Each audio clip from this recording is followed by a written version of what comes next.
I ain't did shit. I've been on the phone. Listen, we gotta talk, cause is Panera's closed? Oh, it's open. We going to Panera's, fam. Hold on. It's raining. We can't go to no shrimp festival if it's raining. You can go stand out in the rain, but I'll drive you over there and you can go buy shrimp in the rain.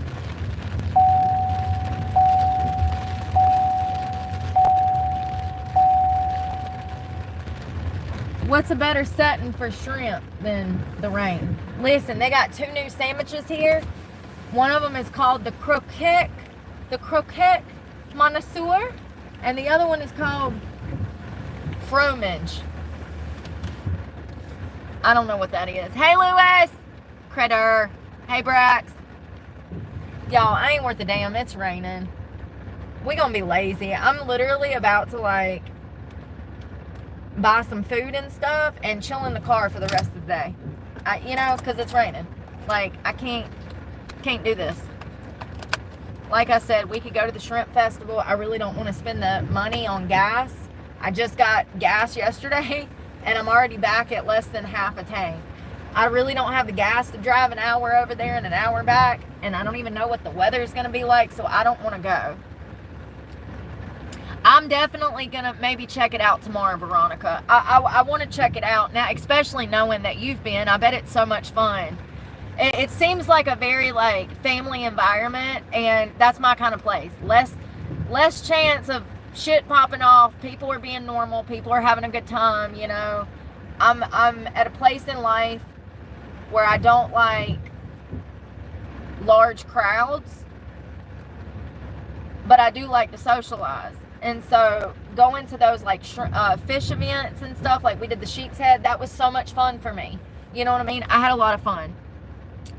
It was fun. I'm going to check it out maybe tomorrow. So these sandwiches here, let me show you, because they look so good. And I've already had one of them. They're from Panera.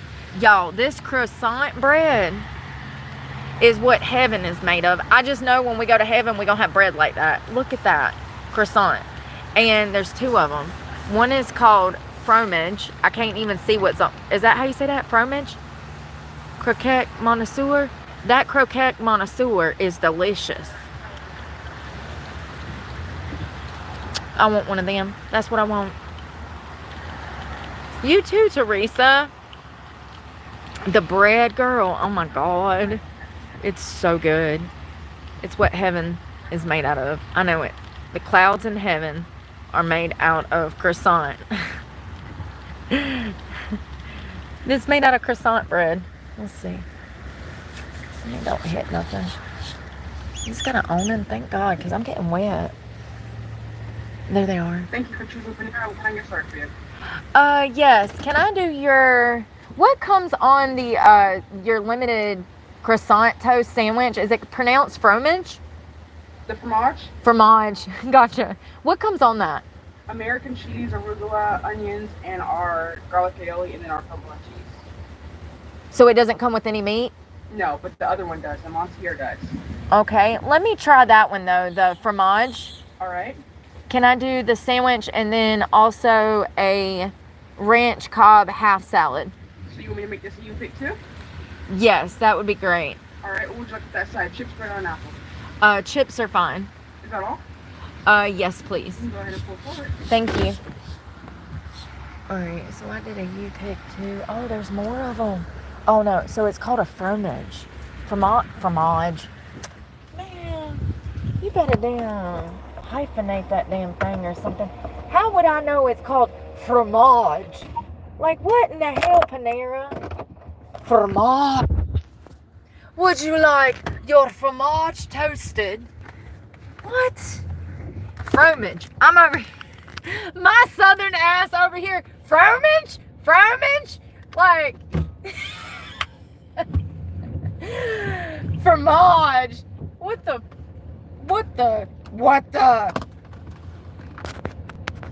I bet it's gonna be so good. The one with the Black Forest ham, 10 out of 10.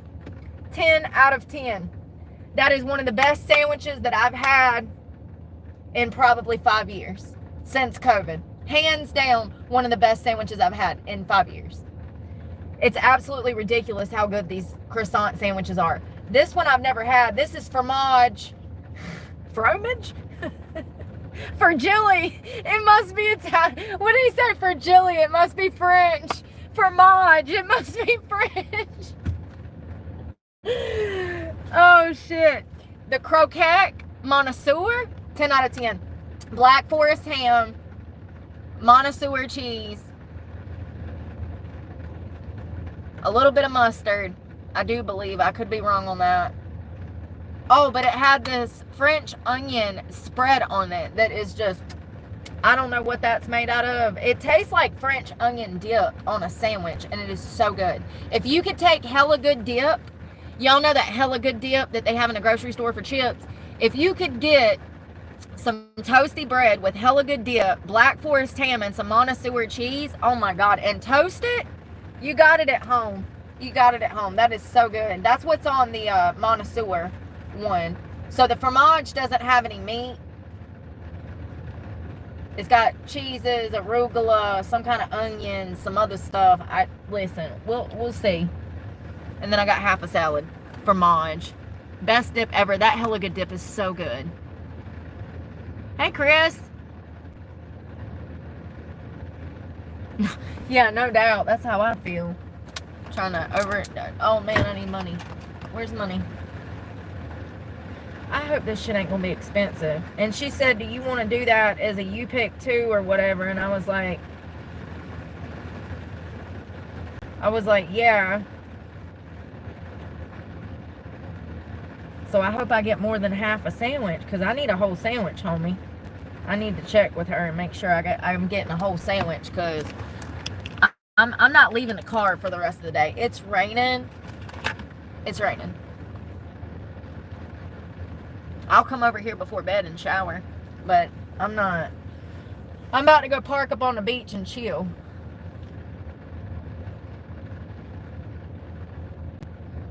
I was going to go to the shrimp festival, but then I thought about the gas, and I was like, no, I can't do that. And then get food there, too? Nope. Here we go.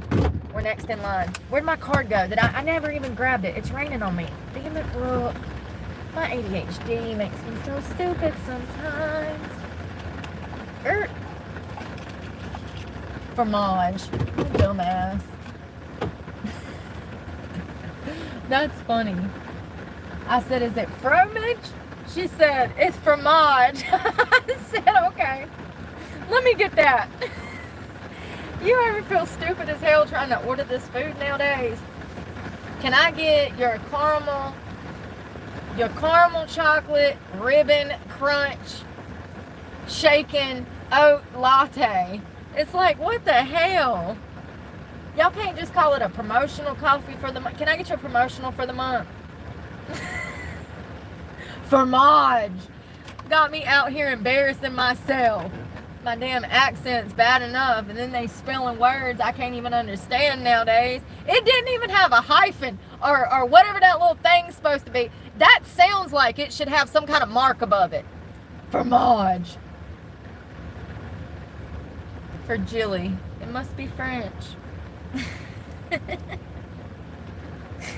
A Christmas Story makes full sense now. That part is so funny. He gets that leg in the mail. He's like trying to put it in the damn... Yeah, me too. I'm about to park my ass back there and chill. I need to wipe some stuff down in here. He pulls that leg out and he's trying to put it up in the window of the house, and the wife is so embarrassed, and the kids are like, what is going on? Yes, thank you. Thank you. Of course. Here's this one. I'll shut this possible. Thanks. All right. Fromage. Well, at least you know how to say it now if you go and get you one of these croissant sandwiches. I done embarrassed myself in front of the whole world, so you know how to properly enunciate the words. Fromage. You gotta roll it, you know? You gotta roll that tongue. That'll really impress them. They'll put some extra arugula and cheese on there for you. If you say it right. Lord. Fromage? Fromage. I couldn't do no better than that. Fromage. That's how it's spelled. F-R-O. What was it? Fromage. Let me spell that. I'm sorry. Y'all, it's the rain. It's the rain. That's funny as shit to me. Fromage.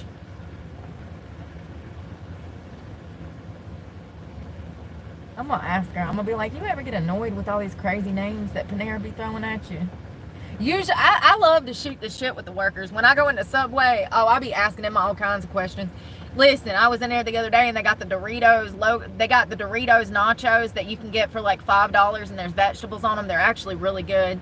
And I asked the girl behind the counter, I said, I bet you're sick of making these, aren't you? Because it's the promotional item for the store. So you know that all these kids and teenagers are coming in, getting those nachos. Thank you. You have a great one.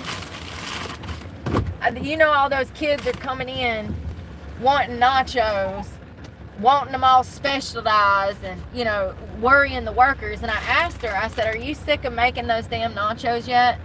And she was like, yes. I was like, oh, okay. I was like, how much longer you got before you get out this pen, you know? She's like, I don't know. I was like, well, usually a promotional item is for like a month, right? She's like, I hope so. I was like, okay. Okay, fam. I'll send you some money. I'll put some money on your books, you poor soul. She seems so over making those nachos. It's raining. I didn't want to bother that woman. I was going to ask her, like, do you get sick of telling dumb customers like me how to say fromage? Oh, it's a full sandwich. Hell yeah. Chips.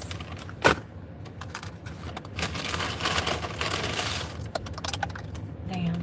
So there's an egg. There's an egg in there. Arugula. Pickled onions. Bacon. Tomatoes. Feta cheese. It's their Cobb salad. I'll eat that later.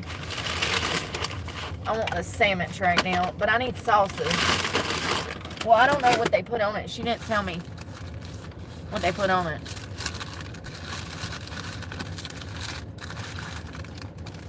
It's a little sad, but it's okay. Oh, Lord. Honey, what happened?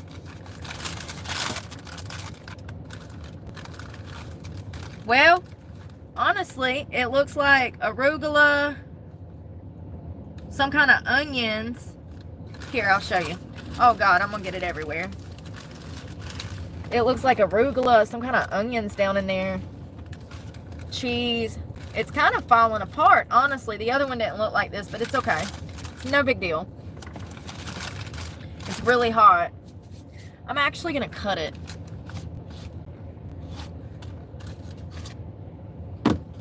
It's not, I mean, it's actually really good. This one's kind of falling apart. It's okay. It's just really hot and it's cheesy and it doesn't have meat on it to kind of stabilize it.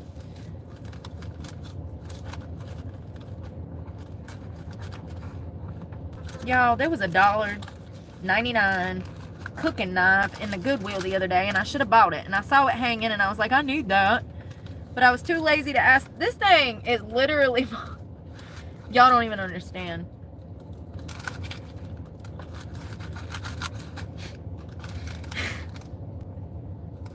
$13 and I'm having to struggle to eat the son of a bitch. I'm sorry. I'm so sick of this.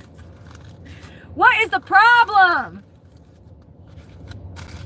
My raggedy knife. My raggedy knife. Alright. First of all, this sandwich. Oh my God. It looks so sad. It's so squished, y'all. This thing is literally... I wish you could see it from this side. It's falling apart, homie, okay? Listen. It's so preposterous that it's funny as shit. Okay. What does $13 get you in the West? A harmonica sandwich. Okay, listen. Y'all, it is like literally in shambles. We're just gonna roll with it.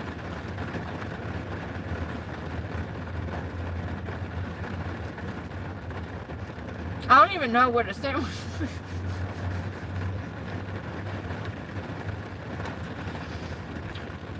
I don't know where the sandwich ends and begins, okay? I got a crumb that's stabbing me in the thigh right now. Right there. Damn it. Okay. It's really good.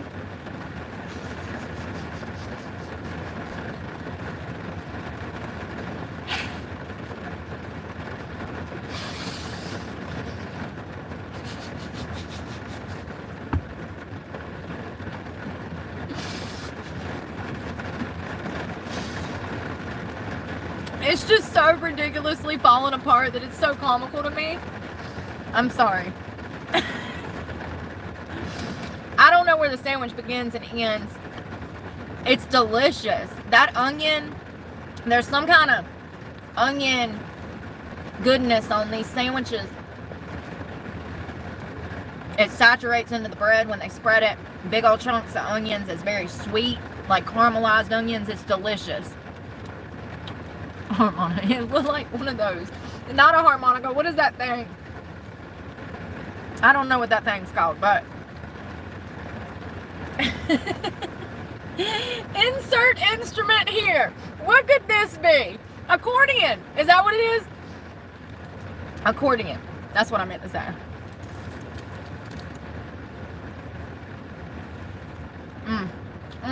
Those onions.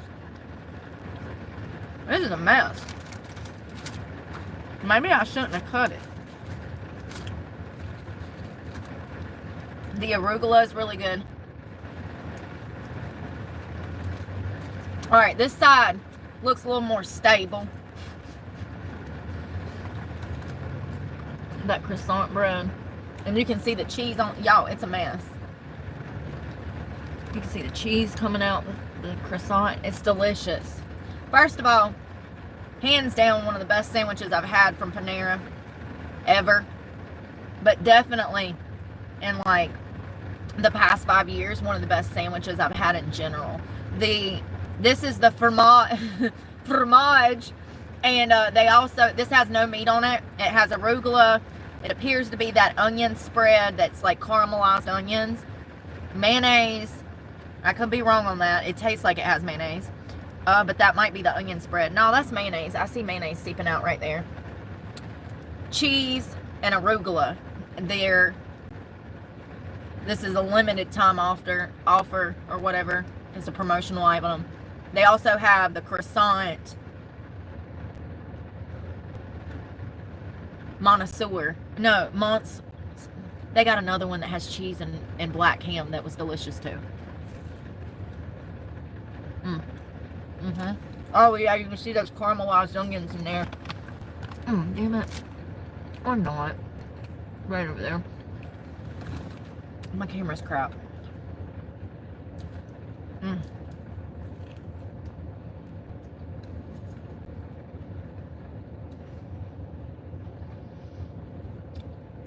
It's crazy.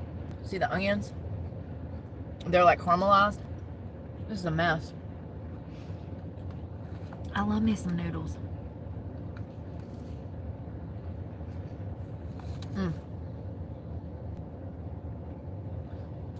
I can't believe it was falling apart like that.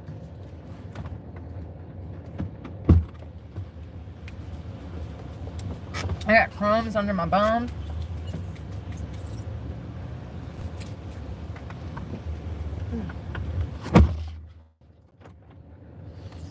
Damn, I should have asked for something to drink.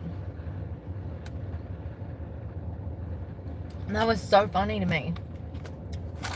Who pays $13 for a sandwich and you don't even get out the package? It's already falling apart. Welcome to the West. Food presentation means nothing to these people. It really doesn't.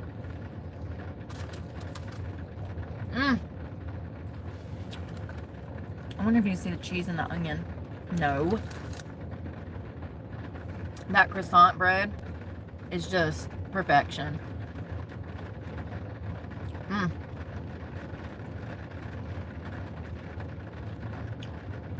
So this one I think has American cheese. The other one has Monster, whatever, that fancy cheese.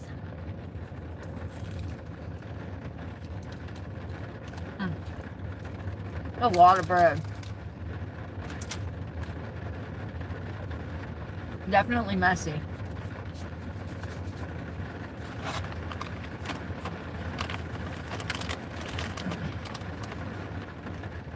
All right.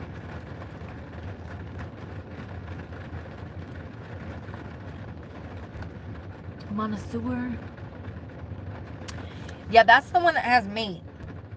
So if you're a man's man, you're going to want to get the one that has the Black Forest ham. It was called the Croquette Connoisseur. Croquette Connoisseur.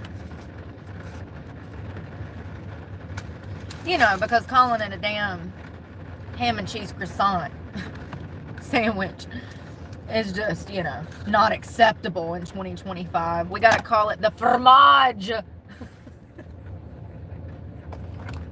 You know us damn Westerners barely speak English in the South, and you out here putting complicated names on simple damn sandwiches. Trying to fancy it up so you can jack up the price of it. We know what you're doing. We see you. We were going to call it fromage. But if we roll the R and add a hyphen, we can charge $6 more by calling it the fromage. You know what I mean? Whatever happened to damn a caramel coffee or a cafe latte or a latte? They done damn. I go through Starbucks. I almost have an aneurysm just trying to order something off the menu because it's got 15 names behind it. So I got to read it slowly. Can I get a venti caramel ribbon chocolate whipped, shaken, stirred,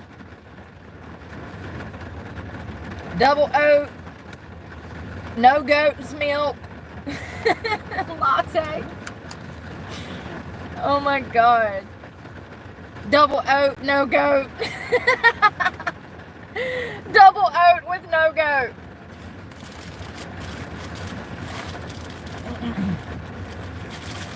That was good, but I got crumbs everywhere.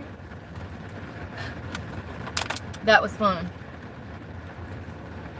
Yeah, I don't do the Starbucks thing. Y'all, everybody's losing their mind at Starbucks because they got to wear an outfit.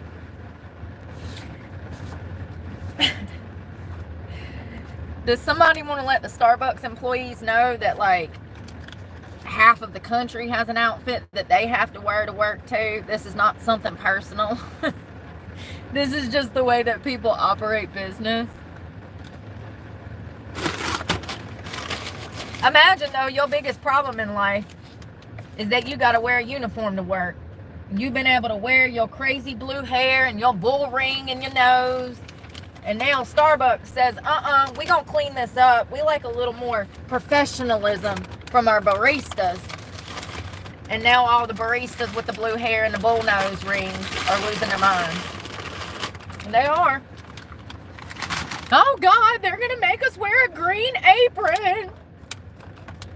Jesus, you act like they're trying to sell you or something, you know? You poor thing, you got to wear a uniform to work. God, you think that these people were being sold at auction or something, you know? Like, oh God, you got to hold yourself to a little higher standard and carry yourself like you have some professionalism behind the damn barista stand. Oh God, it's crazy. It's like, don't you know that half of America has a specific thing that they have to wear to work? Look around. Look at mechanics. Look at doctors. Look at nurses. Look at any line of first responding. They have uniforms. And I know no barista is no first responder. I know none of these baristas are first responders, but what I am saying is that Starbucks has every right to try to bring merit and professionalism into their coffee shops. These people that are freaking out because they have to wake up and brush their teeth and wash their ass and put on a uniform before they come to work. They don't need a damn job. So Starbucks, call me. I'll be in there bright-eyed, bushy-tailed first thing in the morning with my green apron on and my black pants and my non-slip shoes, okay? With my hairnet on. I already know. You ain't even got to train me. Hell, hire me and I'll train everybody for you. Safe food certified, 17 years of experience. It's a win-win. You want some more professional baristas, honey? Here we go. It's crazy to me, though, that, like, the tides are turning, because I didn't see that coming. That actually shocked me. I said, Starbucks is doing what? Oh, they're going to be more professional. They want their baristas to be more professional. They want them to look the part. They don't want people worried about weird shit in there. I've been in a few Starbucks and I thought the barista was going to stab me before she made my coffee. It is kind of weird. I don't know if that's because they know who I am or they just having a bad day and they want to stab somebody. I don't take it personal, but there's been quite a few times, the past few times I've been in Starbucks, I've been concerned. It's like, why are people being so passive aggressive? Listen, I told y'all about the last time we went with that crazy ass manager that had a problem with me having a bonnet on. Bitch, I'm the only motherfucker in this store with normal colored hair, and you worried about if I'm wearing a bonnet first thing in the morning while I pick my coffee up? Is this for real? It was. She was. She was. She was for real. Oh, God. Normal hair. Yeah, it's crazy. Your employees have fucking green, lime green, baby shit green hair, and you worried about a bonnet I have on my head. Bitch. I wrote a fucking review over that shit. The audacity. While I'm buying $10 cake in a cup that's gonna kill me, gonna give me fucking diabetes, expensive ass cake in a cup, you gonna have the audacity to treat me some type of way because I got on a bonnet. Bitch, I was the best looking thing in there even with the bonnet on. The audacity.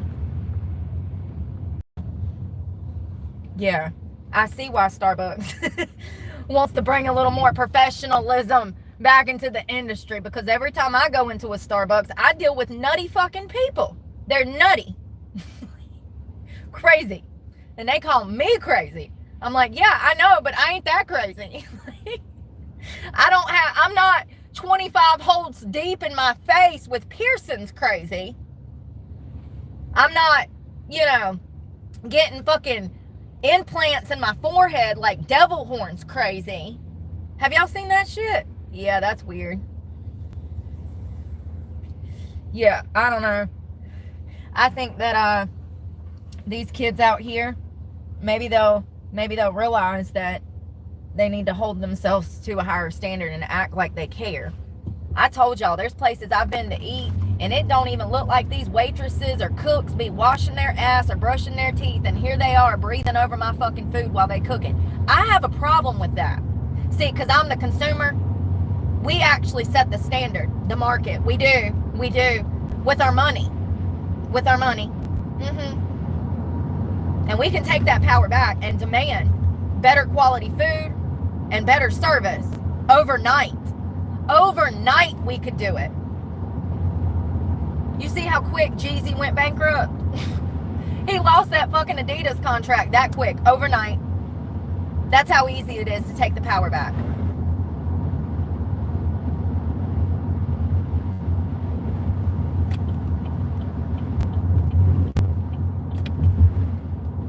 Y'all know I've been ready to boycott everybody since day one. Just tell me when we going?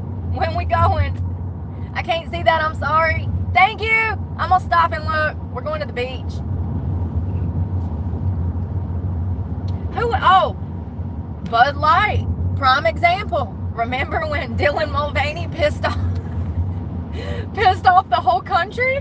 That was the man in the dress that had all that plastic surgery to look like a woman, and then Bud Light hired him as a spokesperson or some shit, allegedly. And that was still up in the air. We still don't know if it was a promotional thing or if they actually paid him to promote for Bud Light. Listen, it doesn't really matter, but they wrote a check that ass couldn't cash. And the American people who drank Bud Light were pissed. You know it's bad when Kid Rock is out here wasting ammunition, firing into perfectly good beer. Nothing was wrong with the beer. It was just Bud Light, and he was pissed. So he was just wasting all that good ammunition on good beer. And what happened? They almost went bankrupt. I mean, they lost millions of dollars. Everybody out here dying today. Y'all stay safe. I done seen like 10 fire trucks go by since it started raining. That's what happens when it rains in Florida. God, they already can't drive, and then it drizzles a little bit, and it's on, honey. EMS, first responders, people in the street dying. I'm like, damn, it's barely even raining, because it never rains here. So when it does, they're just everywhere. And half of them are, they already dying behind the wheel of a car. They got one foot in the grave and one foot on the accelerator. Sometimes.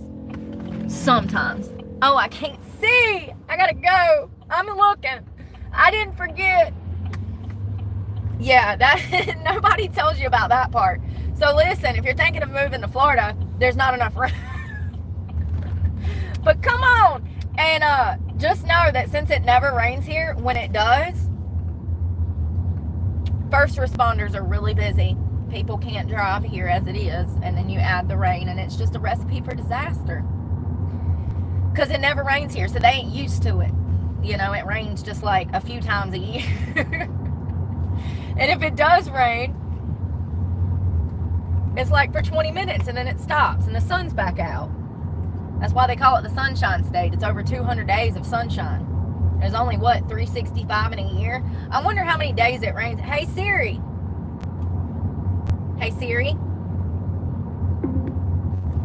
How many days a year does it rain in Florida?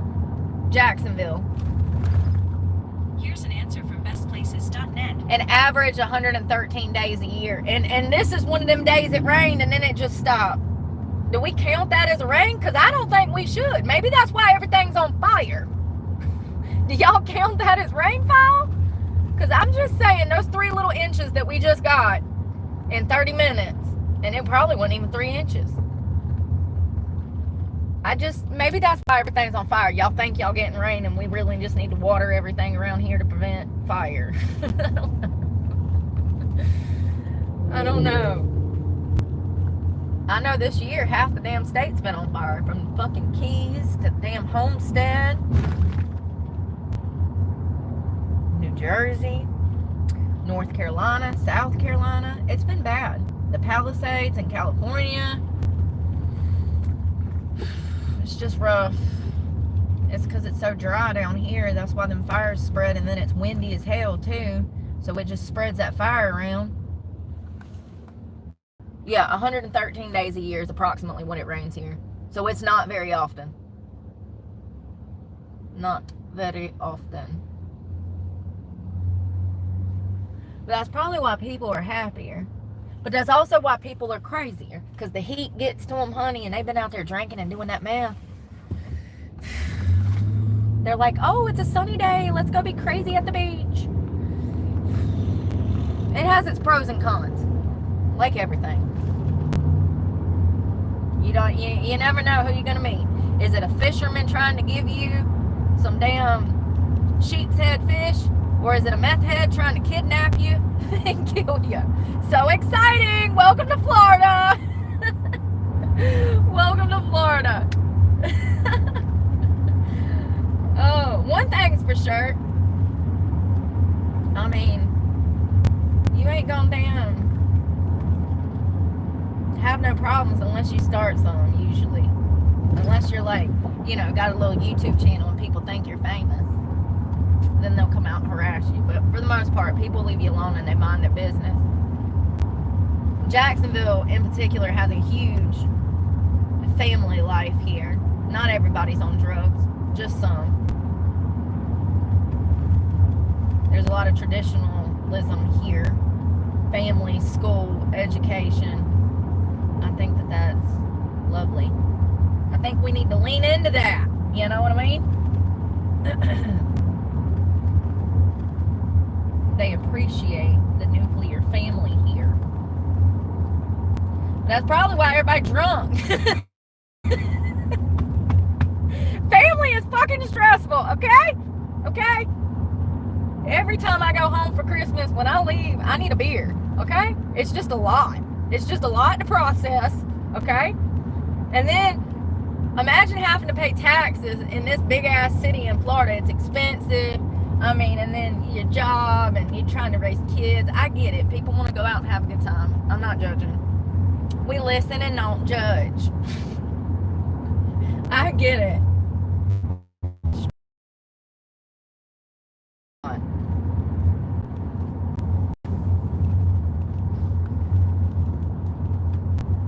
I did not feel like making a 2-hour drive for that festival, but they having it tomorrow. I don't know. Some days. I slept so good last night. I don't know why I'm being lazy now.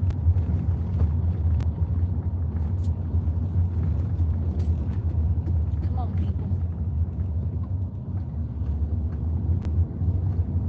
Yeah, I'm not a huge fan of Panera breads, but lately I've been burning them up. It's about the only damn place you can get a salad and something that's worth a damn. Everything else is fake food. I mean, really, I want to sit down and go over things. I don't think people realize.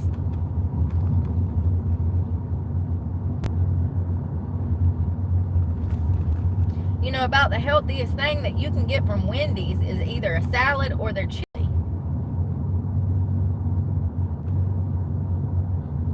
It shouldn't be that way. I understand it's fast food. And that's the thing about fast food. Fast food was made to be convenient. The reason that these places took off, like McDonald's and Burger King and these fast food chains back in the day took off, was because the modern family started. Women, number one, went to work and was working. And so the family was busier. The father's working, the mother's working. And so it was about convenience. That's the whole purpose that fast food even come about, was convenience and on-the-go cheap food. Well, it ain't cheap no more. So I feel like it's defeating the purpose. And then at least back in the day, it was a little healthier. You know, I read a report the other day. It was talking about how In-N-Out, was it In-N-Out? It was some fast food chain. And so essentially what happened was they said that they fried their fries in beef tallow.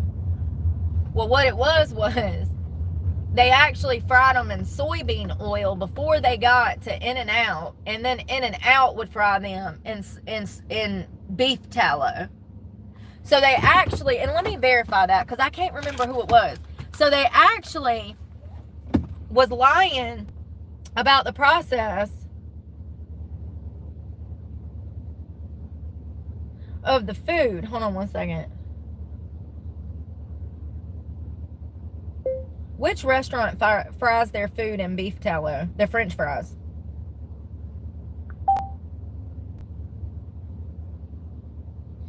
Steak and Shake. That's who it was. So Steak and Shake said that their fries were fried in beef tallow, but actually they were fried in soybean oil prior to coming to Steak and Shake. And once they got to Steak and Shake, then they were refried in beef tallow. And they were lying to their customers about this for a long time. Somebody did some investigative journalism and found this out, and that's how they even knew this. It's crazy that they can just lie to us like that. You know, I don't know if you can be allergic to soybean oil, but I'm sure probably. You can probably be allergic to anything, right? Can you be allergic to soybean oil? Yes. Although highly refined soy oil is generally considered safe, no, it's not. That is bullshit. Google, what the fuck?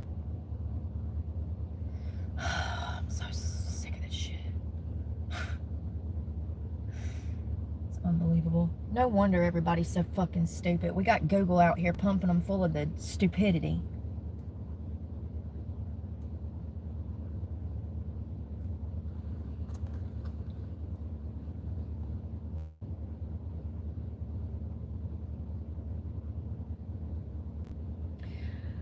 Side effects of soybean oil: blurred vision, changes in skin color, dry mouth, flushed or dry skin, fruit-like breath odor, increased hunger, increased thirst, increased urination. Does that sound healthy to you?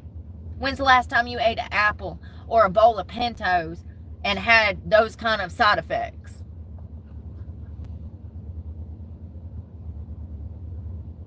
It can cause mild skin reactions, the hives, itching, and severe symptoms such as wheezing, difficulty breathing, digestive issues like nausea, vomiting, diarrhea, and in rare cases, it can lead to anaphylactic shock. Yeah. Yeah, that stuff is the stuff that's bad for people. That's what they fry all this food in. When you're getting chicken nuggets, when you're getting French fries, when you're getting anything fried, these oils that they're frying it in is extremely bad for you. And then the food itself is not even real. Let's just see what Wendy's fries their chicken nuggets in. What does Wendy's fry their chicken nuggets in? Vegetable oil, which may include... Wendy's fries their chicken nuggets in vegetable oil, which may include soybean oil, canola oil, corn oil, or cottonseed oil. All of this shit is horrible for you. Those are literally the worst things you can be putting in your body. Even above sugar. Even above sugar. What I just read you is the worst things you can be putting in your body. Then it would be refined sugar after this. So it's just crazy that this shit is pushed front and center. So they use a blend. So vegetable oil, which may be a blend of soybean, corn, canola, and cottonseed oil. They also may use a pressure fryer with canola oil for some of the chicken sandwiches, but not for the fries. The fries and nuggets are often cooked in the same fryer, so there is a risk of cross-contamination with other breaded items.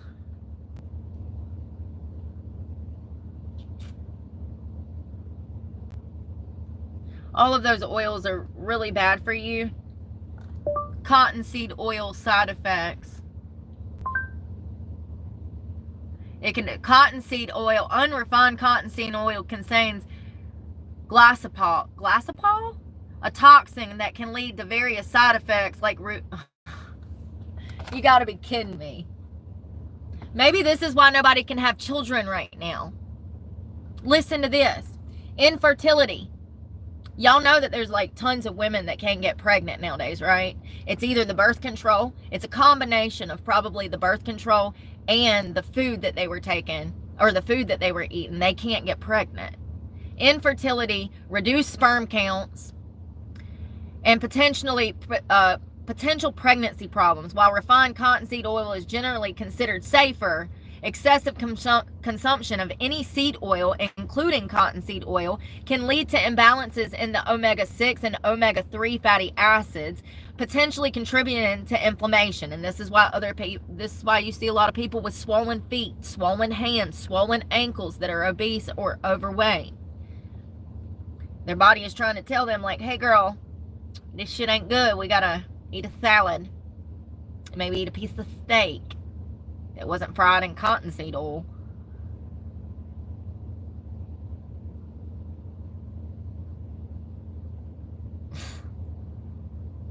That's really crazy. I wonder, hey Joe Mama, I wonder, I think virgin olive oil is probably one of the best ones that you can get. I like the extra robust from Italy.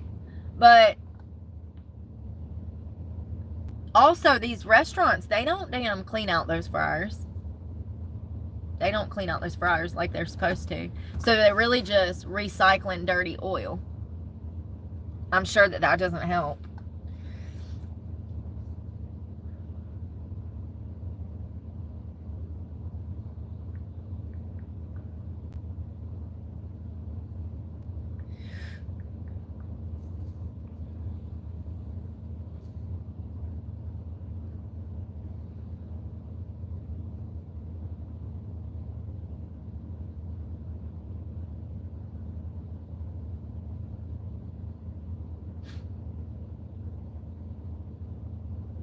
So, yeah, for those that don't know, we have a measles outbreak in this country. It's been going on for about 3 months. Unfortunately, even if you got the MMR vaccine, you would still be susceptible to this strand of measles, this strand of measles, because it's breaking through the MMR vaccine. There's been people that had their MMR when the series of shots, and then they still got the measles. So it looks like RFK has been trying to talk the CDC. So it looks like Friday, Kennedy is directing the Centers of Disease, Control and Prevention to come up with more measles treatment. So he's wanting the CDC to do new research on new vaccines for MMR, because the strand of measles that we currently have is just spreading even worse.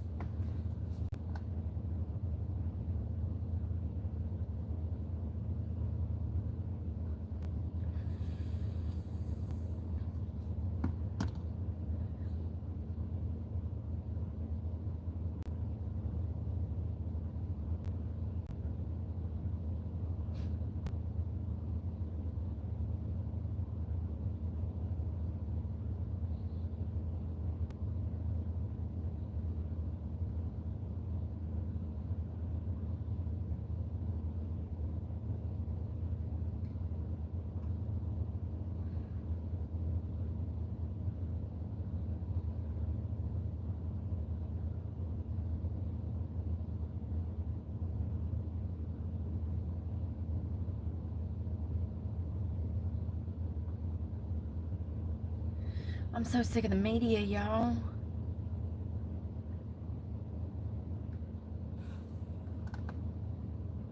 Kennedy orders search for new measles treatment instead of urging vaccination. Decades of research have turned up no miracle treatment for the measles, but studies show the MMR shot is 97% effective in preventing the disease. Okay, but there's still people that got the MMR and they're still getting sick. So clearly that 97%, are you sure about that? With the United States facing its largest single measles outbreak in 25 years currently, Health and Human Services Secretary Robert F. Kennedy Jr. will direct federal health agencies to explore potential new treatment for the disease, including vitamins. The decision is at the latest series of actions by the nation's top health official that experts fear will undermine public confidence in vaccines as an essential part of public health tool.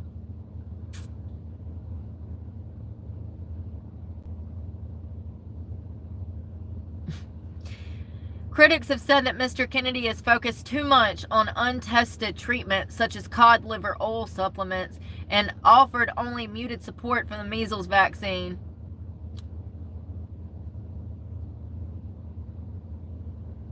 I like Kennedy.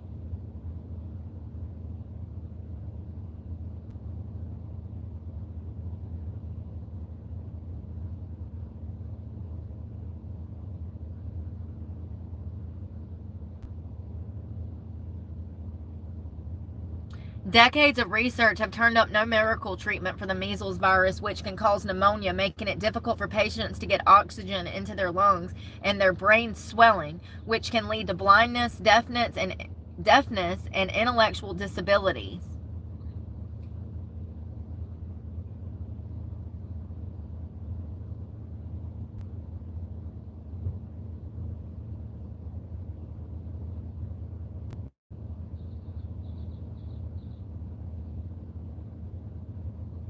So it looks like the CDC wants people to get vaccinated, and Kennedy is trying to get the CDC to come up with new research to combat this without vaccines. And the CDC is pushing back, saying, we know our vaccine works.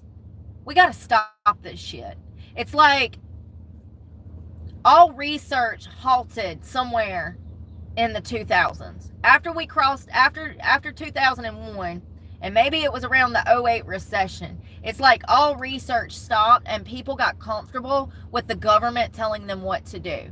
First of all, there's no cure for the measles, okay? Don't you think that we should be doing research on how to cure it? I think that we should. I mean, 20 years ago, that's what we would have been doing. But for some reason, because we have the vaccine, the MMR vaccine, all research stopped. That should never happen. This is always going to be a developing thing.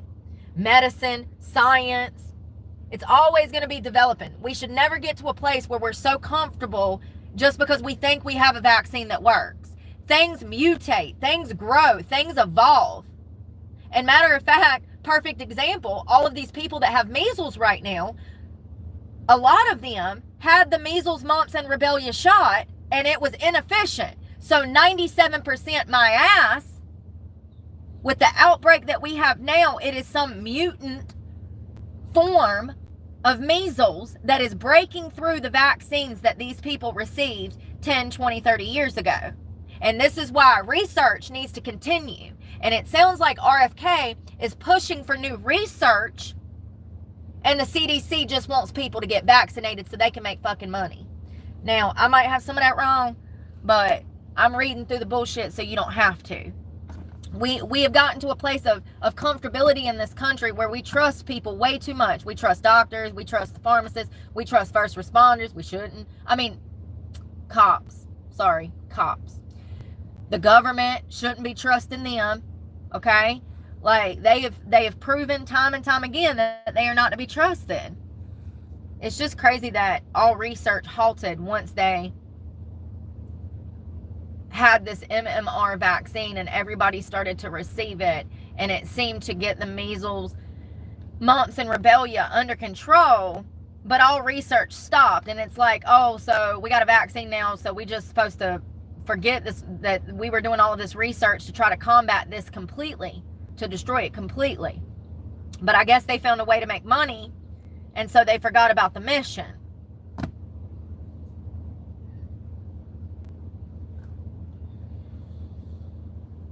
Public health experts were baffled by Mr. Kennedy's decision to hunt for new treatments rather than endorse shots that have decades of safety and efficiency data. Clearly not, because people who had the shot still got the measles, honey.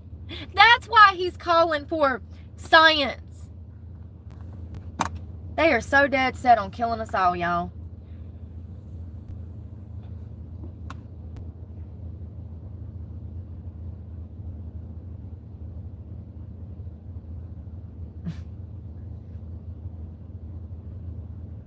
And he's flat out said before, quote, "We don't know the risk of many of these products because they're not tested safely." You know, like the COVID vaccine that they pushed out in like 8 or 9 months that causes heart problems. Exactly. The vaccines do not stop everything. They are not a one-all fix-all. And a lot of these medications are not tested properly, like he said. These test trials should take years, not months. They could kill people, you know. Let's ask, what is a typical test trial for a new medication on the market?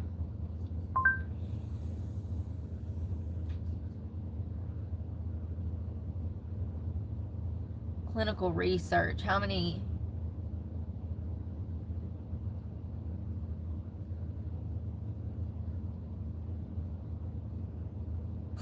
This is about COVID. Listen, COVID vaccines and antivirals sped through clinical trials and regulatory approvals in record time. I knew it. But these records are even more impressive when you understand just how long it took drug development typically takes. How long drug development typically takes.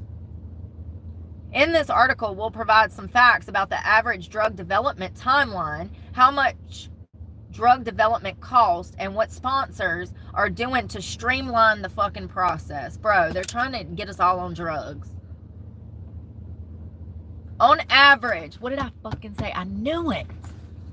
On average, it takes 10 to 15 years on average to develop one new medicine from initial discovery through the regulatory approval.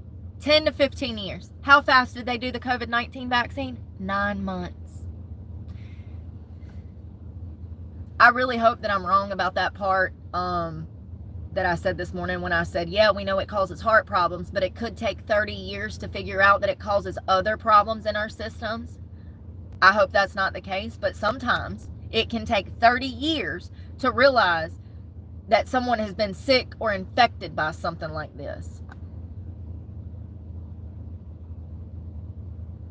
For instance, when people used to breathe in asbestos,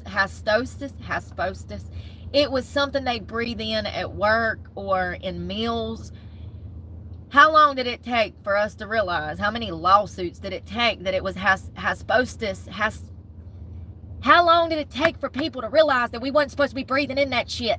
How many people had to get sick and die from it? Do you see what I'm saying? Sometimes it can take a long period of time for us to realize that something is dangerous or something has been done to us, because the side effects of the medication can take years to present itself. Asbestos? Fuck. Y'all know what I'm talking about. Never mind. All right. Other sources corroborate this number. Biotechnically Innovation Organization, BIO, another industry group, analyzed 9,704 clinical development programs over the course of a decade from January of 2011 to November of 2020. They found that on average, it took 10.5 years for a drug to get from phase 1 to the regulatory approval. Looking at individual stages of the process, the averages were 2.3 years for phase 1, 3.6 years for phase 2, and 3.3 years for phase 3, and 1.3 years between phase 3 and regulatory approval. So they have to go through almost 4 phases and regulatory approval before the drug can even hit the market. And that is why it takes 10.5 years on average to get a drug approved and on the market. But the vaccine they had out in 9 months. Interesting. According to BIO, a drug's disease area impacts how long it takes to get to market. While 10.5 years was the average for drugs across all disease areas, averages for specific areas ranged from 9.2 to 12.2 years. At the lower end were drugs focused on allergic, metabolic, and infectious disease. Meanwhile, drugs focused on neurological, cardiovascular, and urological disease had the longest developmental times. So allergy, metabolic, and infectious disease was the quickest. But drugs for heart, mind, and urologic disease had the longest developmental timelines. Hold on, I'm just trying to think.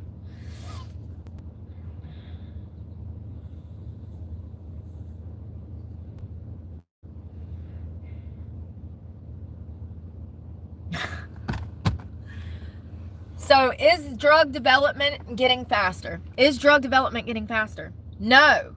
In fact, clinical research takes longer than it used to. But how? In 2020, they pushed out a bunch of vaccine in like less than a year. How? The Tufts Center for the Study of Drug Development looked into this question in 2018 and found that the FDA-approved drugs and biologics spent 89.8 months on average in clinical trials between 2014 and 2018, compared to 23.1 months on average between 2008 and 2013. So it's actually taken longer to do the clinical trials, get through the 4 phases, get the regulatory approval. It's actually taken longer. So how the fuck did they get this vaccine, all the different ones, made in less than 9 months and pushed out on the market? I mean, it's so scary, you guys. Think about the bigger picture. What if AOC wins the fucking next presidential election? I think she's going to be running. No, this is not a joke. She put out a whole fucking like campaign ad joking, and well, I don't know. We don't know. AOC might actually be running for president. That's even wilder than Kamala Harris running last year. What if this crazy lunatic was to get into office and hypothetically, you know, start mandating crazy ass vaccines and put us all in fucking camps? And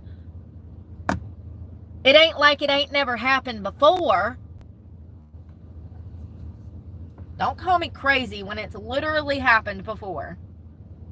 It's just scary shit. And you know, they're also like fucking with like dinosaur genes and shit, bringing back dire wolves. I mean, it's just concerning.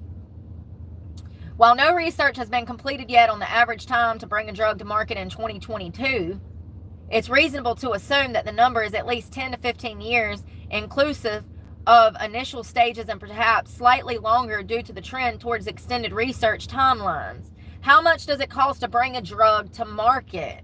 Drug development is a massively expensive undertaking. While costs will vary widely depending on many factors, including the type of drug and disease area, estimates for the average cost of creating a new drug range as high as $2.6 billion.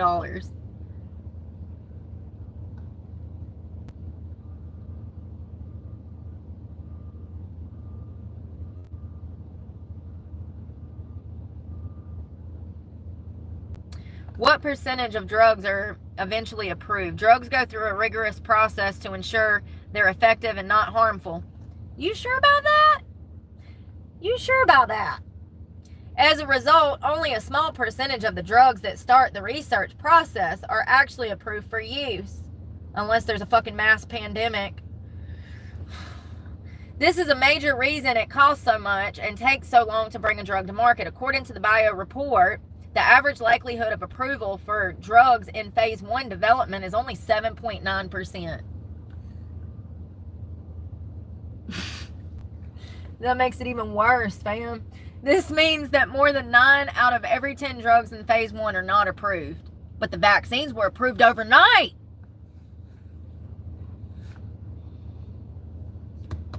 This is crazy. Oh, this is interesting. What's being done to speed up drug development? The average time to market of more than 10 years is a no-win situation for sponsors.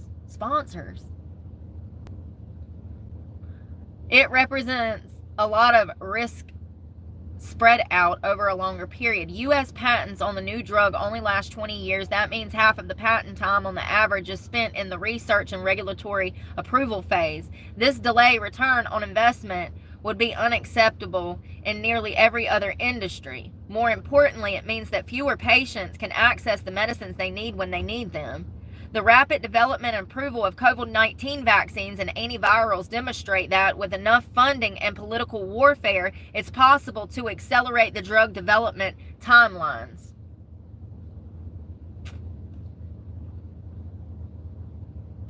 While it's unlikely that future drugs will be created and approved in the span of less than a year, as the first COVID vaccines were, there is hope that this experience can help decrease regulatory for other drug programs. Regulators around the world are already introducing and improving programs that aim to speed up the approval process. No. Say it ain't so. How long did it take? 30 years to realize. It took 30 years to realize that Xanax was the devil. 30 years. It was a miracle drug. It was a miracle drug. And it took 30 years for it to ruin so many people's lives.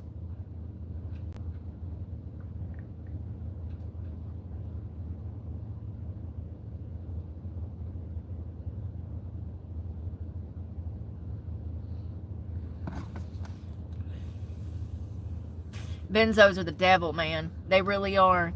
Damn, that sandwich was so good. I want another one. That shit is so good.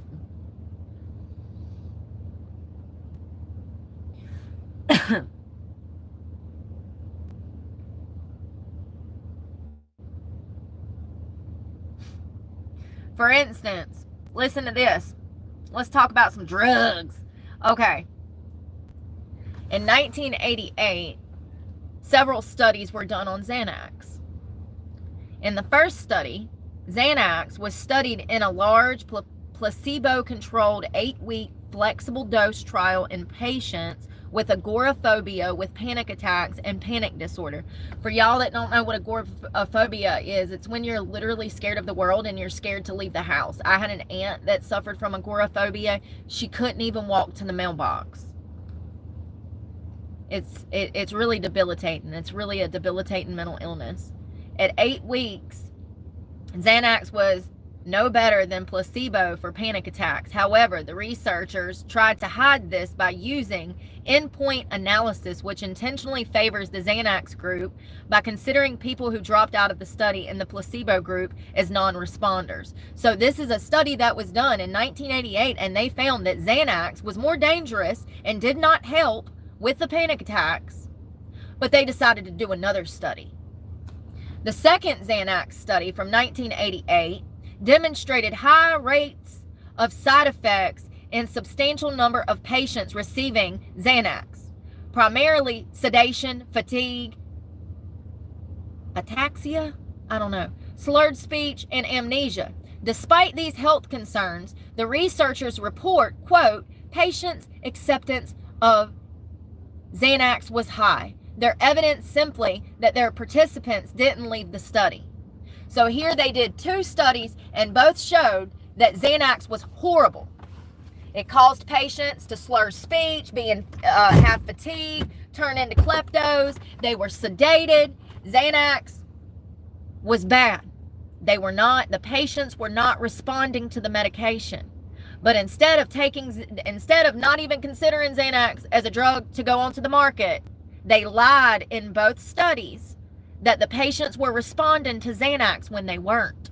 And this is how drugs that should have never been out here get on the market. These researchers lied in both of their 1988 studies. Their actual findings were that Xanax, the patients were not responding to Xanax in a positive manner.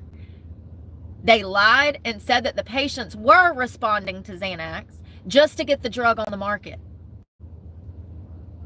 In the third Xanax study from 1998, patients with panic disorder and avoidance disorder received either Xanax or placebo in doses of 2 to 10 milligrams a day for 8 weeks. After 4 weeks, tapered from the drug, the Xanax patients deteriorated significantly. So this would be the first study that shows us signs of withdrawal. This is crazy. Those who never took Xanax continued to improve, down to less than 2 panic attacks on average. So they were having the placebo effect, which is very common with these studies. While those who took Xanax and then discontinued went up almost to 7 panic attacks a day each on average. Overall, anxiety also worsened for the subjects who were exposed to Xanax. So they did 3 test trials now in 1988. We have the first signs of the panic attacks getting worse. That would be because they're going through withdrawal. We also see that their overall anxiety worsened when they were taking the Xanax. I don't know who wrote this. This is called benzoinfo.com, honey. Y'all were on it. So this is the history of how they lied about Xanax to get it on the market, even though the test trials showed that it was dangerous to the public. Crazy. In 1989, summary of the above 3 studies, the authors, psychologists, and psychiatrists from several countries wrote that Xanax had no significant effect at 8 weeks on most compeller analysis, and all gains were lost once the drug therapy stopped. So there we have it. It's all a fucking setup, you guys. That means that the patient can't stop the medication. It's got to be continuous medication. This was fucking... Let me find out that fucking Xanax was intentional. to poison the fucking masses. This is what this is saying. Please go read it for yourself if you don't believe me. Benzoinfo.com.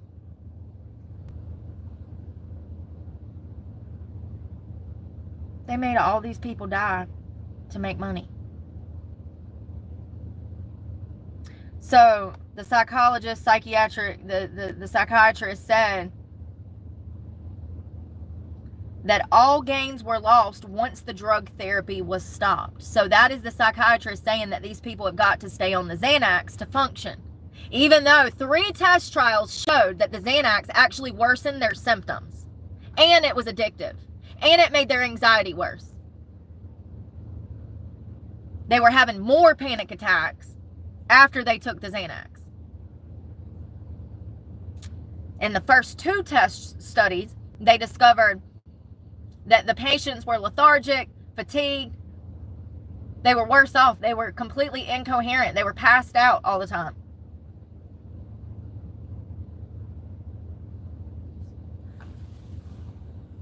It just keeps getting worse.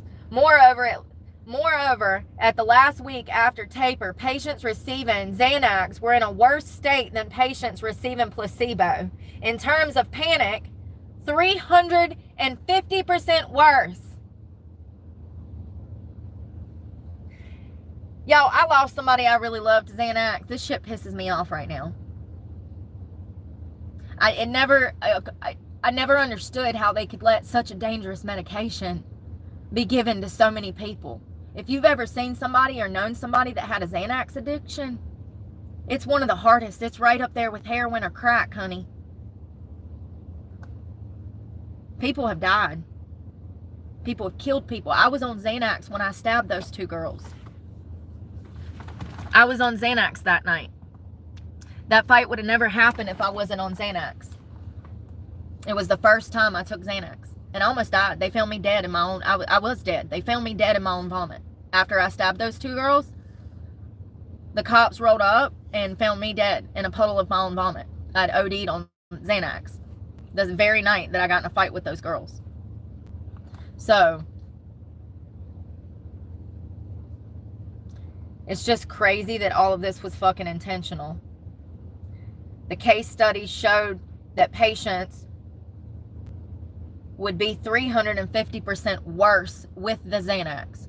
But instead of taking it and destroying it, they didn't want 10 to 15 years of test trials and approvals to go down the drain. So they just pushed it out to the market. And I wonder how many millions of people's lives have been affected by Xanax because they wanted to make money.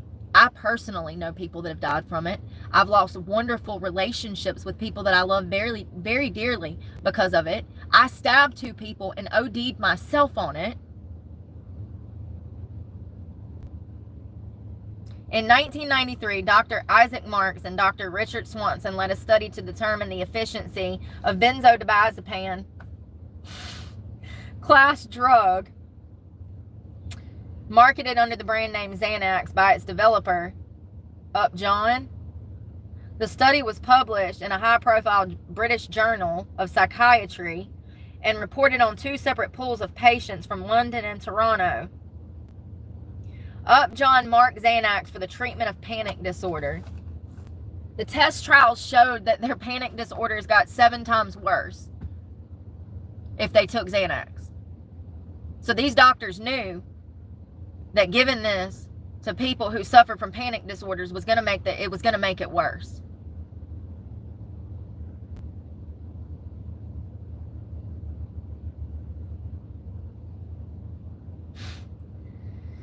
A close look at the 14-week London-Toronto study reveals that Xanax, rather than provide a benefit to patients, caused a significant amount of harm. And on panic attack measures, the placebo, the controlled group, was the best treatment. So when they're doing this, they're giving these patients one set the medicine and one set not the medicine. And the patients don't know who got the medicine. And the patients are also receiving therapy and they're seeing a clinical. And so this is a process of them working on their mental health while going through this test trial. And what they discovered was The group that had the placebo, no Xanax, with the therapy and the mental health services they were getting, they were actually doing better than the group that had the Xanax. They were crumbling at the seams. Oh, God. The group that got the Xanax, they're asleep in the corner, drooling on themselves, or trying to stab somebody, trying to rob somebody at a gas station currently. Like, this is crazy. Y'all, please go read this. Benzoinfo.com. This is crazy. This is flat out saying that Xanax was made to control people, to make money. They knew that it was a bad drug. They knew that it would make people sick. They knew that people were going to die, and they didn't care. All of these doctors should be in jail.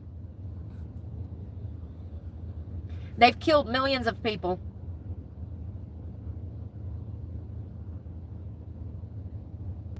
Wow. That's a lot.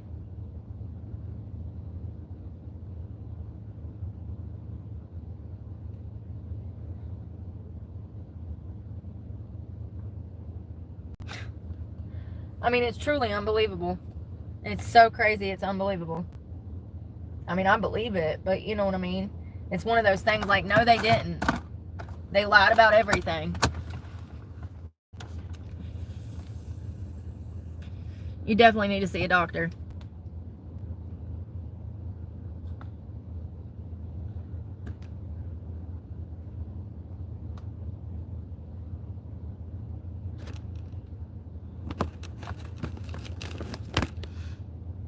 From the vaccine made in 9 months.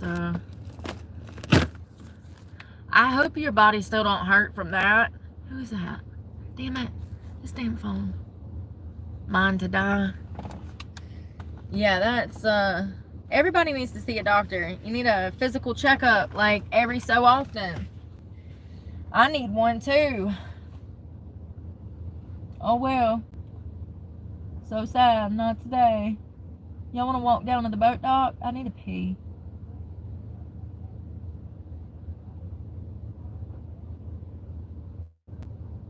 Why? I don't understand. It's just so fucking depressing to think that they did that shit intentionally. They knew that that medicine was not good and they put it on the market anyways. I wonder how many other fucking medicines there are like that. I wonder how many millions of people have died.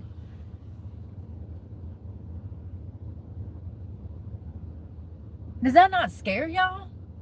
It fucking terrifies me that they have the power to do that. Think about, maybe you have a bad day one day. Everything's going wrong. You get a flat tire, you run out of gas, whatever. The kids are mad at you, they won't talk to you. Everything's going wrong. You wake up, you got 16 cents in your checking account. You get to work and you get fired after you just struggled on the side of the highway for 2 hours fixing a flat. And so you're over it. You drive to the damn ER and you say, I need to talk to somebody because I'm at my fucking wit's end. I can't handle life on life's terms. I can't afford to live. My kids hate me. I know they'll get over it, but you know. And they lock you in a fucking mental hospital and put you on fucking Xanax. This happened to me. This happened to Kanye West. It's happened to millions of people. Most people that happens to get stuck on those drugs. And they get trapped into a fucking system of dependency and substance abuse through big farm pills. And it's fucking terrifying. Everybody has a fucking bad day. Don't nobody need Xanax. I think the scariest part is that these doctors lied to get it on the market. You would like to think that our healthcare providers are trustworthy, but unfortunately, they're human. I mean, fortunately, I don't know. Maybe the aliens could do a better job. I don't know. But they're humans. And so they're going to have the potential for error and medical misconduct or medical malpractice. And they're going to have a propensity to be unethical. I mean, they're going to have the ability to be unethical because they have free will. Do you see what I'm saying? I don't know what I'm trying to say. It's just fucking scary. I wonder how many millions of people have died from Xanax, and those doctors knew good and well that it made patients' symptoms worse. They did 3 fucking studies. They actually did 5. And all of the studies showed that Xanax was one of the worst drugs ever made. And I just feel like anybody that was prescribed that ought to be able to sue whoever the fuck made it. It's crazy. It's so sad. I've lost so many people because of that medicine. I'm a felon because of that medicine.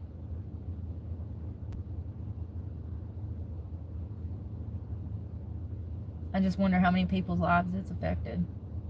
It's just crazy how evil the fucking world. I didn't think it was going to be like this when I grew up, y'all. I really thought people was honest. Why did they tell me to be good if everybody is so bad? I don't get it. I know I can't function because everybody's so bad, you know? And like if I would have went bad too, I'd be just doing fine in life. I'd be doing just fine. You know what I mean? Shit, I'd probably be a billionaire.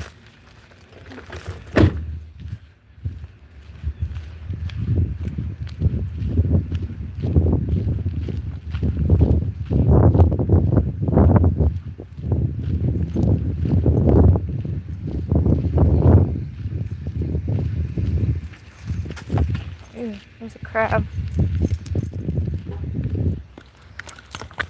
Oh, it's beautiful. It's cloudy though.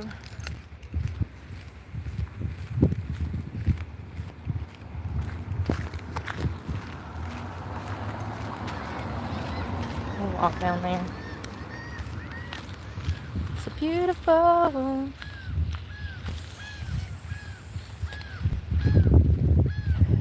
I don't think everyone's bad, but I do think that drug companies are. I think that big farm is one of the most evil entities out here. Just like all of these corporations that own all the houses, they're evil. Listen, you can only be so complicit without being exactly who you're involved with. Birds of a feather flock together. You are who you hang around. You know what I mean? And the same thing goes for business. Big farm is the devil. And I wonder how many people they've killed. I really do. There's been millions with Xanax alone. So, it's disturbing. It really bothers me. It really bothers me. I just really thought when I grew up the world was going to be different. I didn't know that it was that. I didn't know it was so evil. When my parents said that there was bad people in the world, I didn't know like this. I didn't know that, you know, our government would allow shit to happen like this and people be murdered and poisoned with mental health drugs to the point that it's affected millions of people's lives. It's just disturbing and it's scary. And then you really think about that on a different level. You add the combination of big farm and then the government mandating vaccines and think about the propensity of what that could mean. Like, I don't even know what I'm trying to say, y'all. This shit is so confusing to me because I'm not very smart. What they did with COVID. Same thing. Well, imagine if that was Xanax. Imagine if they mandated fucking mental health drugs for all of us. Started strapping us to gurneys, and if we refuse, putting us in mental hospitals. We wasn't far from it, fam. People were being laid off from work. Military was being kicked out of the military. They did everything but strap them to a gurney and fucking force them to take it. It's just scary to think that this is the world we live in and this is the way that things are. It's just a lot for me sometimes when I don't even know how I discovered that article, but that's going to bother me for a while. I probably shouldn't have read it, but I need to.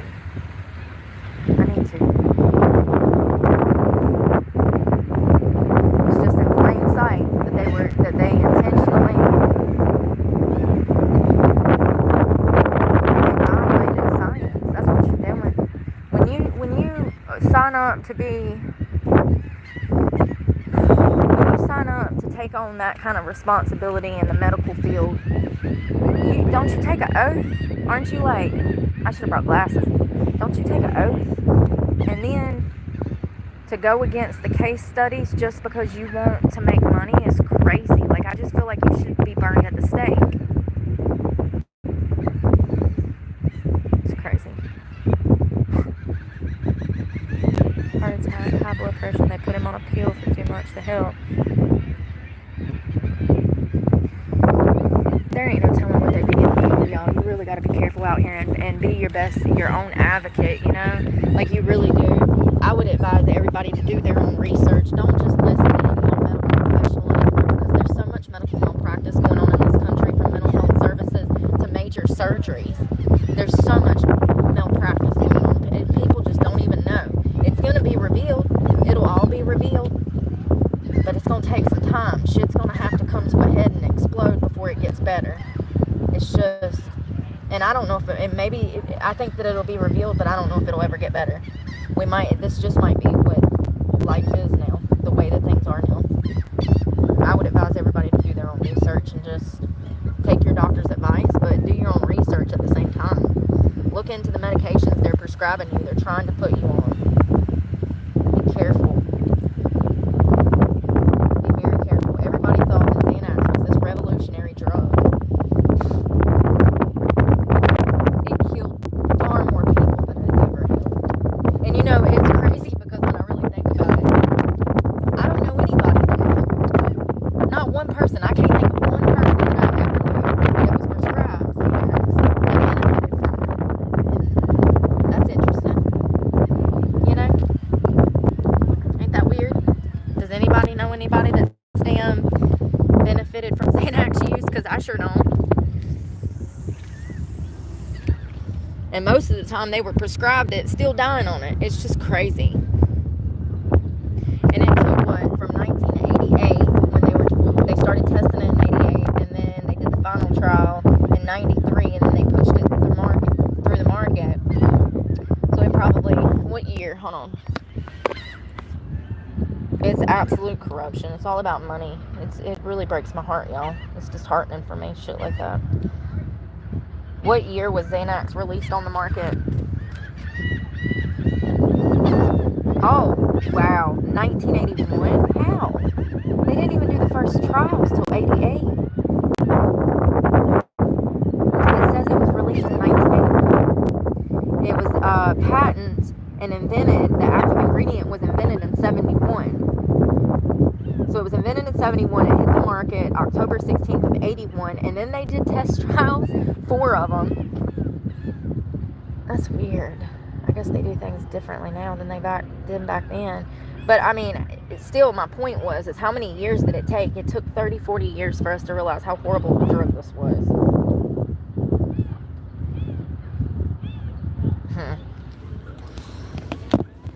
It's so pretty out here, ain't it? At night, there'll be dolphins out here. They're gorgeous. I wonder if I jumped in there, if they'd let me, like, chill with them. You think? I don't know. I want my sunglasses, y'all. I can't see shit. I feel so bloated from that Taco Bell, y'all. I ain't doing that no more. It was delicious. We had it twice this week. I don't never eat Taco Bell. My stomach did hurt. I was like, you gotta be kidding me. Why am I feeling like this? I'm swollen and I'm bloated. Can y'all not tell I'm puffy today? It's from the fast food, fam. That's what that comes from. Watch me go this week without eating all that crap and I'll thin back out. And, I mean, I should literally do a test for y'all and show y'all how quickly you swell up and you swell up from that stuff. So, y'all remember like 2 months ago, no, it was 3 months ago, we were in North Carolina and I told y'all that all I ate for like a week was sweets. Y'all, I gained like 10 pounds in a week. I ain't even lying. Now most of that was water weight. It's probably 2 or 3 pounds. But the water weight from those pastries, that shit swells you up. I can eat 2 donuts and then Taco Bell the next day and I swell up. But if I eat clean for a week, you'll thin back out and you won't look so puffy. I can actually do that really quick. We should do that one time. We should do that. I'll eat a bunch of junk for 2 weeks. Y'all see my midsection, and that's another thing. When you eat clean, your midsection is tinier and you look more evened out. When you eat all that junk, certain parts of you swell where you don't want it to swell. Usually your midsection, your upper arms, stuff like that. And you can see that on me when I eat a bunch of shit. So we should do that. Not today. I don't feel like eating no shit. I don't know. I'd have to plan something. Maybe the next time we bulk, that's when we'll do it. The next time we go on a bulk, we'll do it then. We'll eat a bunch of dairies and sweets, and y'all see, I'll take pictures and show you my stomach, the way that it pops out. It's from all that processed shit. It's all that processed shit. I need glasses. Cumberland Island. I feel like I've been there, Veronica. Did we go there? Did y'all go to St. Mary's with me? Y'all look so tired, because I am. Cumberland Island. Is that Georgia? Is that the one with the horses? Yeah, that's the one I want to go to. That's outside of St. Mary's. Maybe when I get paid or something. I don't know. Shit. I got truck payment. I don't know what I'm saying right now. Where's my glasses? Do you have my glasses? Yeah, so it's $40 to take the ferry, Veronica. That's why we haven't been. I hear that it's beautiful. It's supposed to have wild horses. It's uninhabited. People don't live on the island. Uninhabited? Shit. On big words that Brooke can't say today. Uninhabited did? Fuck. It's been years since you've been. Hey, you better chill out. Don't be saying that. Don't you say that, Triple. Don't say no negative shit like that. You've been taking Xanax today. That's why you feel like that. Sleep it off. Sleep it off. Wake up tomorrow. Try again. It'll be a better day. The Xanax, man. Don't be taking that shit. They give it to you for anxiety, and then your risk of suicide like triples. Yeah, did I forget to mention that? Yeah. You're not supposed to give people that are ex-drug addicts or that have suicidal tendencies Xanax. They have a propensity for those bad behaviors to get worse. It's crazy. Please don't be saying that. Super Size Me was incredible. There's another one with the cows. What was that? My science teacher in horticulture used to show that. Food Inc. That was a good one too. Food Inc. That's an older one. That's probably damn 2007 or 8. That's a good one. Food Inc. Oh, now I can see.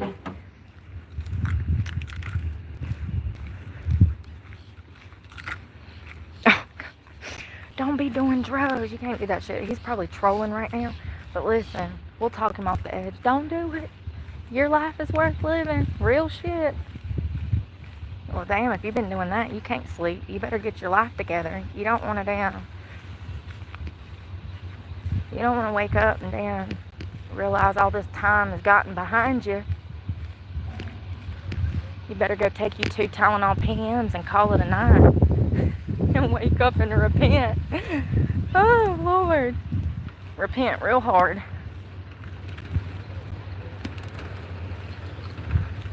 Coming to get the boat.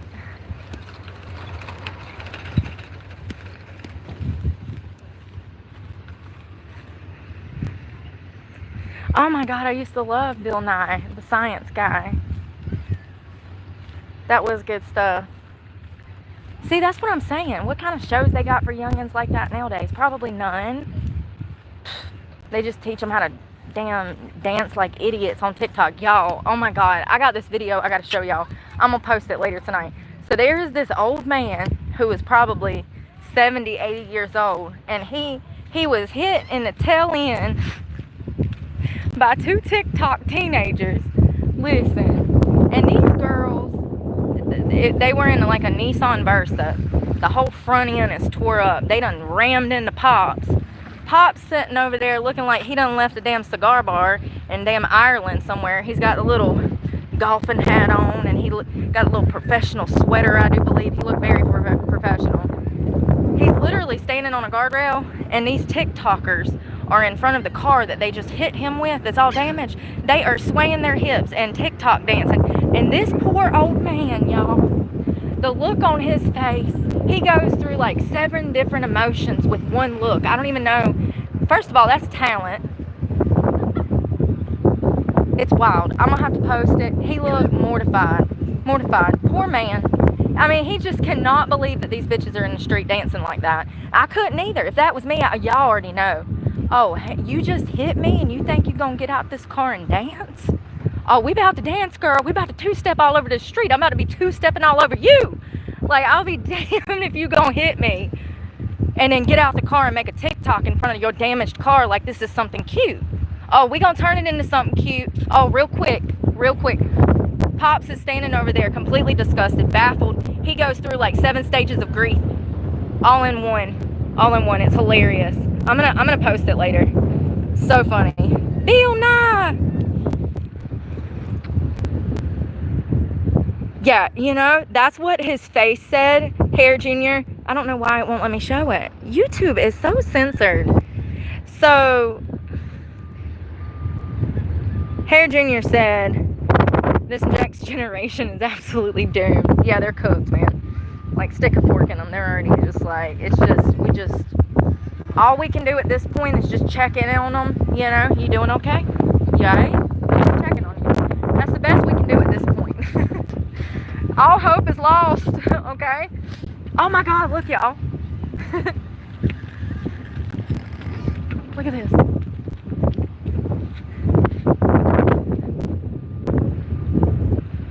It's huge. I wonder how many people are sick on me right now. I'm joking. I don't want to go. Listen, if you think you about to take me on some fancy cruise and we gonna have a smooth, nice, enjoyable weekend, you got another thing coming, buddy. That looks like a nightmare to me. Absolutely not. Listen, my CPTSD, my ADHD, my CRS, I could never. How do I even remember how to get back to my room? I'm gonna have to Apple AirTag my room or something. Like, seriously. That gives me anxiety just looking at it, but God, it's beautiful. It's a carnival. Is that carnival? Yeah, it is. Say hey to the people. It's awesome. They're looking at us. We're looking at them. I don't know about that, boss. See, I'm the type that boards the boat, and I'm out there counting those orange boats. I'm like, 1, 2, 3, 4, 5, 6, 7, 8, 9. You know, and then I'm like, okay, how many people we got on this boat, and how many people does those little orange boats hold? This is why I don't do fun shit. It's probably why I'm kind of alive, though, you know? Look at that slide. Nope. It looks, y'all, I ain't gonna lie. I watched about a lot of these boats come through here. They old as hell. What happened to new? Do we just not build new shit anymore? We just, I haven't seen a new cruise ship, I don't think, ever through here. Are they all old? Do we even make new cruise ships in 2025? I mean, and this is Florida. This is Florida. This is Florida. So you would think that we would see some nice ships, but I don't ever see. The only time I saw a nice ship was at the Disney cruise. Where were we? We were outside of. Where were we? There was a Disney Carnival, Disney cruise somewhere that we went. Hold on, let me think. I gotta cook. It was near the John F. Kennedy Space Station. There's a Disney place out there. And I did see a Disney cruise that looked fairly, I mean, I'd say it's built maybe the last 10, 20 years.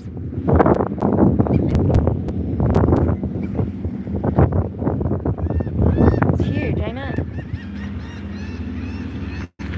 I want to sit down, but I don't want to sit in bird shit.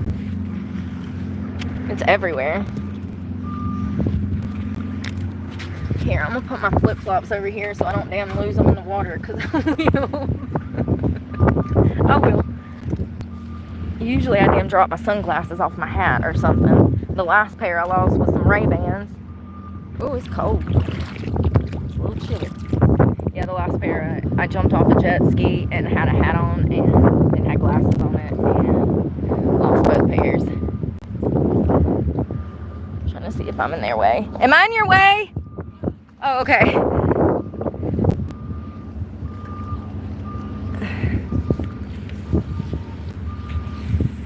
Critter said him and his wife went on one and had a good time. Spent a lot of money, but 2017. 2004. It feels like yesterday, don't it? It really does. I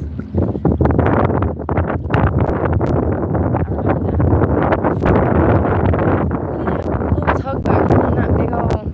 Hold on. This is what really amazes me, is that these boats can pull. Look at that tugboat. Pulling that big old ship. That's a ship. Rusty ship. Probably taking it to do work on it or something. I don't even see anything but just like the base of it. Let's see over here. Ain't that awesome? I wonder where that goes. So, you think they coming in from like international waters and they have to go through the military port to check it or something? I don't know. But you see a lot of cruise ships that come through here like that. The Coast Guard is like coasting it in, like it rides beside the boats and stuff.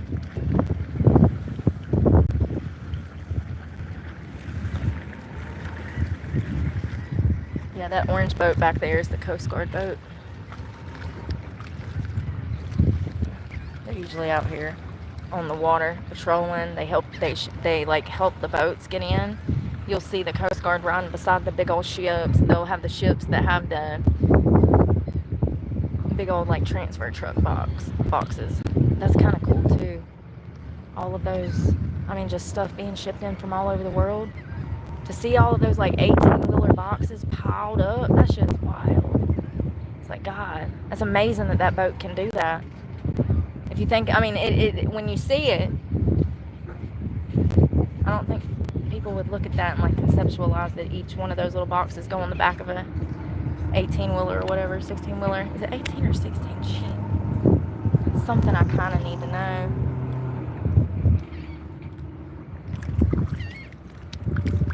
Is it an 18-wheeler or a 16-wheeler? 18. Okay. My parents failed me. Oh yeah, that's another gem, Mama. I wonder if they're because of that. I wonder if stuff's gonna go up, but also I wonder if it's gonna affect here. This is one of the largest. Hold on. Let me verify. Let me fact check myself before I lie. Is Jacksonville, Florida, the largest import-export in the United States? Probably one of them.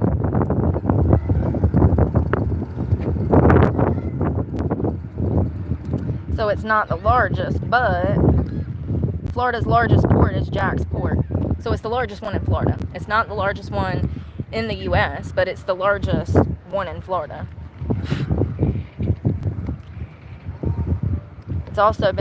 It has been ranked in the top 10 fastest growing U.S.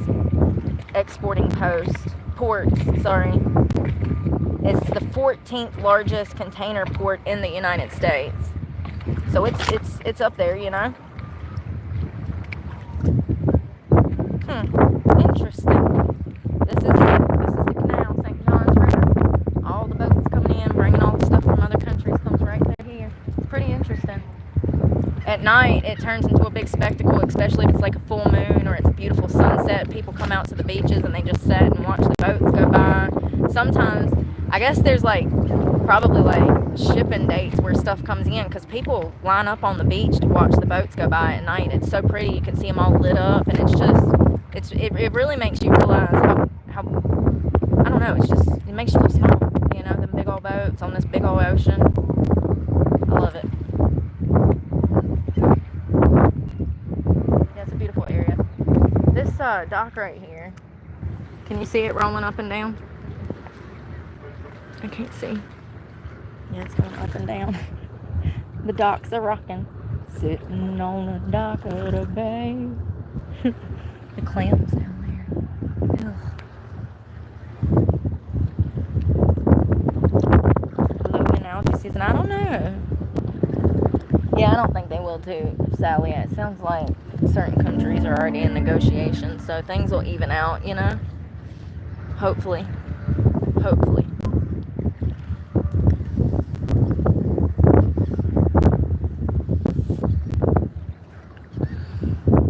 Hey, Lewis.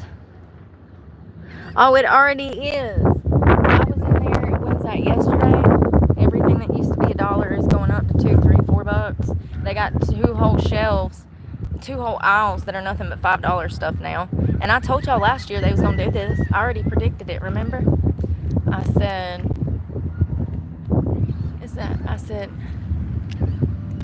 I think you dropped money on the water. Oh, okay. I know. Yeah, okay. It's $1. It's yeah, don't get hurt over that for sure. I was like, Lord, what if it was a water or something? Yeah, I said that last year. So at some point in Madison, I noticed that they had put in a small half aisle of stuff that was $2, $3, $4, $5 at the Dollar Tree. And I said, you guys, remember? It was like last summer. And I said, I bet you in the next year or two, they're going to switch to everything being $5 items like 5 and below. And then all of a sudden, it was around Christmas of last year, they started putting them in everywhere. There's one whole aisle that's all of this, $2, $3, $4, $5 stuff. And down here, they have 2 or 3 aisles like that in each one. So it's not the Dollar Tree anymore. I mean, and I get it. Things are more expensive to get or whatever, but like, I don't know. I think that,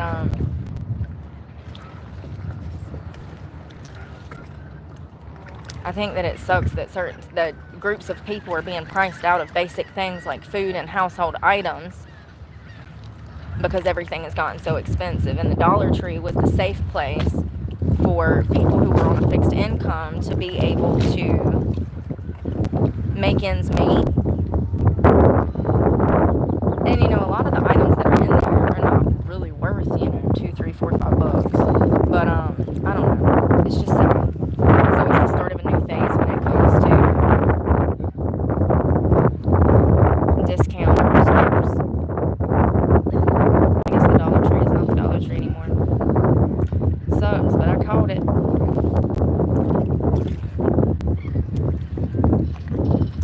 It might actually lead to their demise. Oh God, they're already not doing well. Oh my God, the water. They're already not financially doing well. None of those discount stores are. The Dollar General, Family Dollar, they haven't been doing well for years.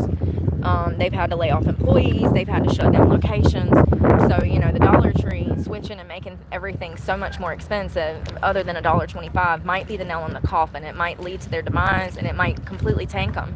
I don't know. We'll see. My prediction would be that they file for bankruptcy probably before 2027. But we'll see what happens. They're already not financially doing well. I really hope that they keep everything at $1.25, but I think most of us know that that's not going to happen. The sun, it's bright, y'all. Hold on one second. I'm going to get some rays. Might as well. I really need to go to the Goodwills around here and see if I can find some new sports bras and a bikini. I think bikinis have, or like a one piece. Oh. Ain't nothing gonna get you. Don't be scared. I won't let it. Look at the birds out there. I'd wrestle a shark for you.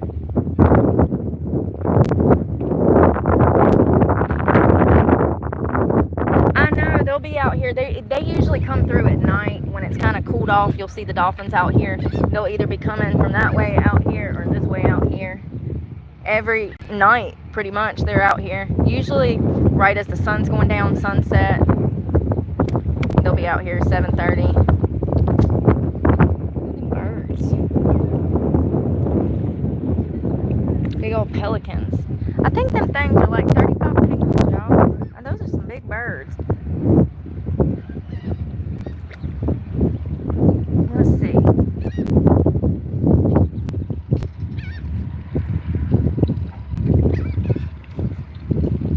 How much does a pelican weigh? 33 pounds. Jesus Christ. I told you. That's the size of a raccoon.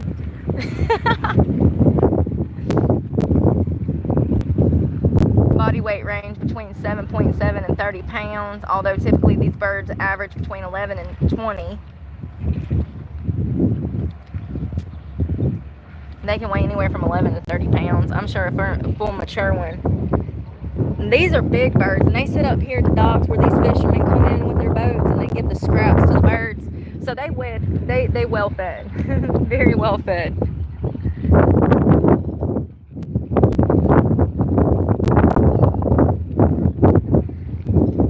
No, I haven't.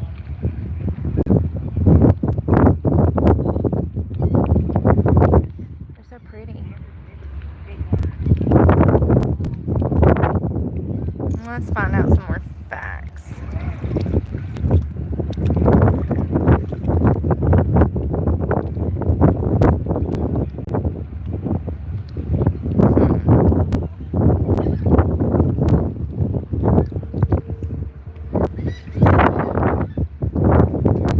Like it might storm, y'all. All of a sudden these clouds are coming out of nowhere.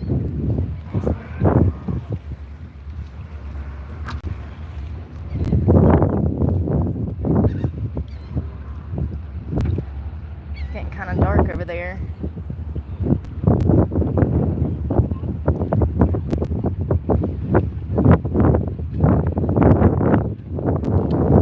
Alright, give me some facts.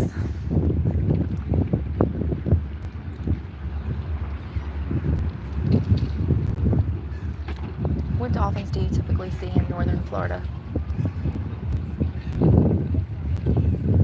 So the ones that are out here are probably bottlenose. More than likely. Bottlenose dolphin.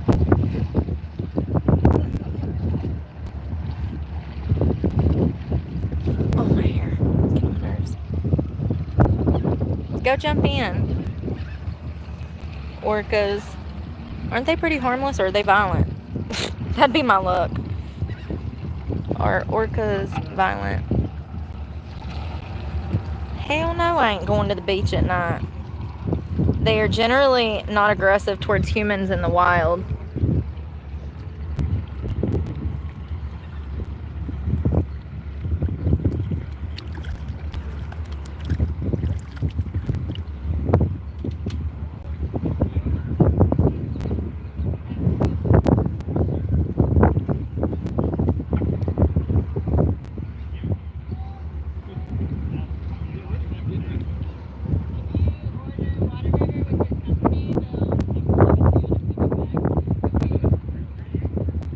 Humpback whales are often called gentle giants. They are curious and actually aware of their surroundings and swimming with. Humpbacks can be a safe experience with certain guidelines and precautions. I want to do it.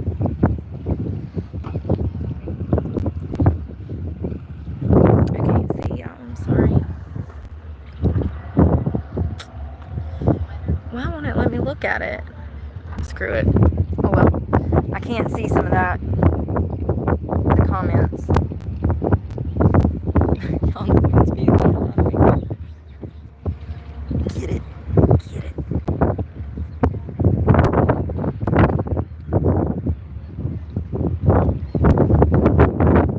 Hurts.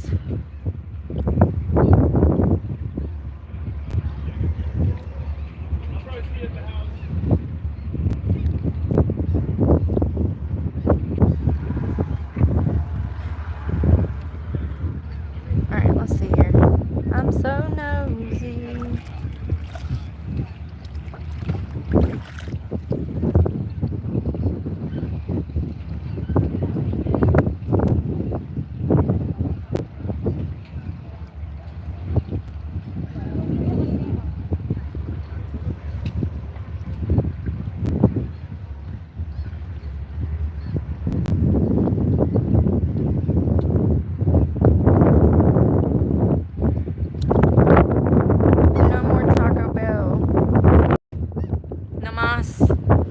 Taco Hell. Oh, here comes another one. Hold on.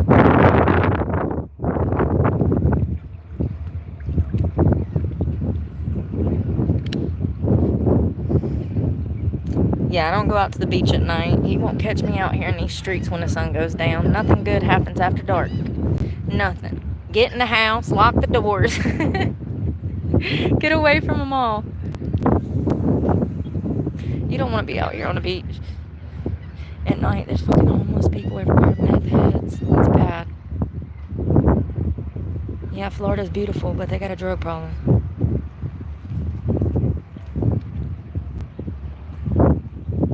That's big. I wonder what that is. The highway, that's what it says. But damn, you see that bird chilling? How is he so calm?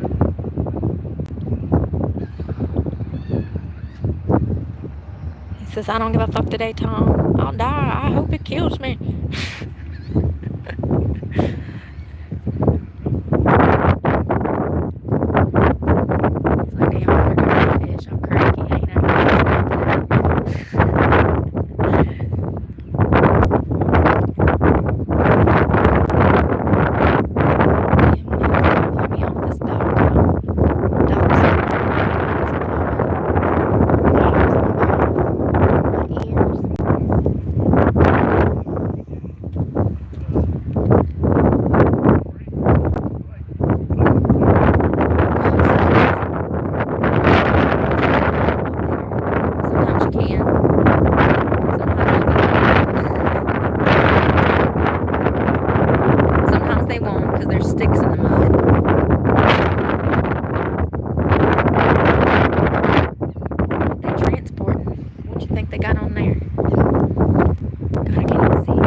It.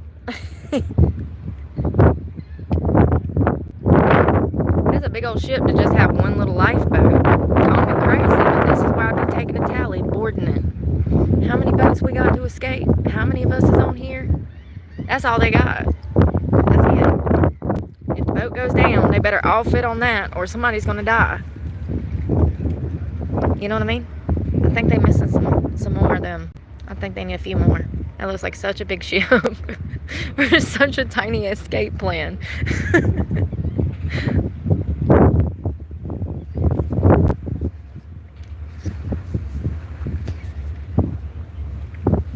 Is that a Canadian flag up there?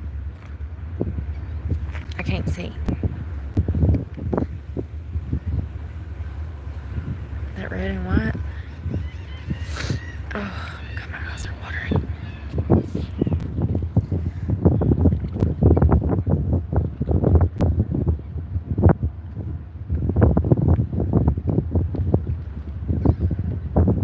Whose flag is that on the back?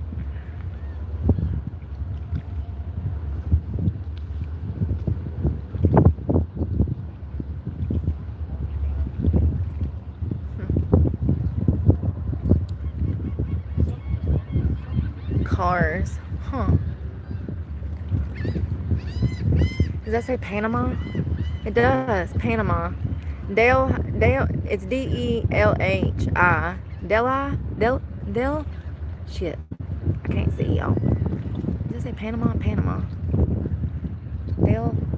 Deli Highway, Panama. Huh. Beautiful. Next. I wonder if they're gonna have I wonder if they're gonna have another one, probably. Dolphins will be out here later. We should go get in some trouble. I'm feeling better now that I'm getting vitamin D. That sun makes you feel so good. Feeling better now. It's partly cloudy, but it's still gorgeous. I kind of like that. It's not too hot. It's not too hot.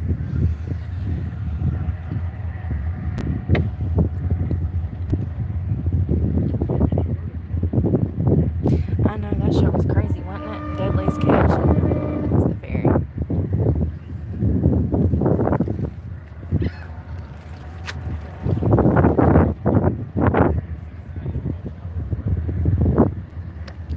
Oh, I got a Cobb salad to eat. I was like, what do I have to eat? Cobb salad.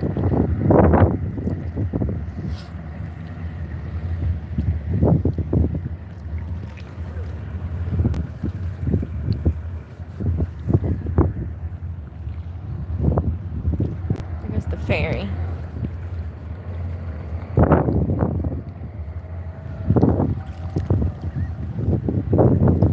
That's the one we took the other day. It swings out and rotates around to the other side of the canal.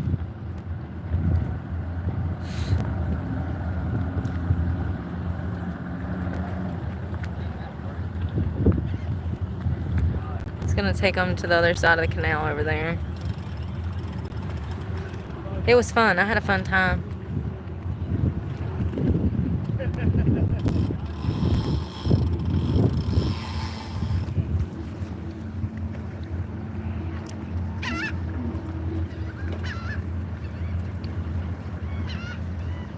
Getting it.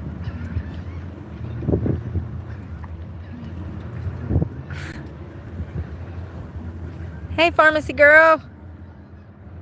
I hope you're doing well today. Happy Saturday. We are chilling. We were going to go to the shrimp festival, but I didn't feel like driving almost 2 hours. I was lazy.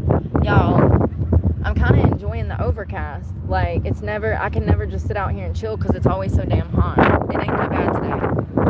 It's actually enjoyable because it's partly cloudy and it's in the 80s. So it's like, I don't feel like driving over there. That's a 2-hour drive to spend money. Do you think you can water ski? Absolutely. If I can wakeboard, I can water ski. So yeah, absolutely. I miss that. I used to go wakeboarding on the lake all the time. Especially when I turned like 18, 19. Yeah.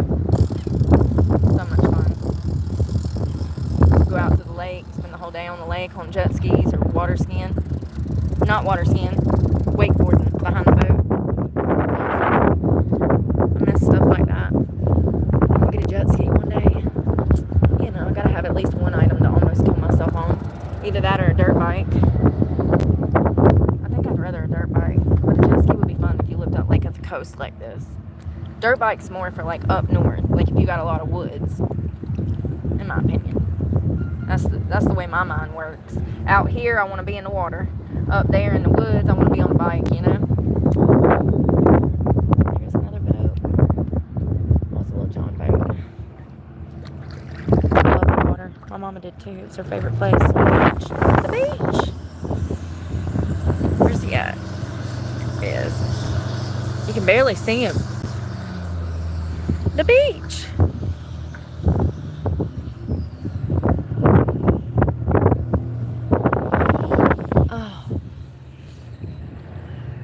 Cars. Y'all think it was cars? Probably. Here comes 2 jet skis. Yeah, I gotta get my camera. There you go. Showing off. Where's your partner? There was 2 of them. Where's the other one? No man left behind. Hey, homie, I think I may... Oh, I see a dolphin. I see a dolphin.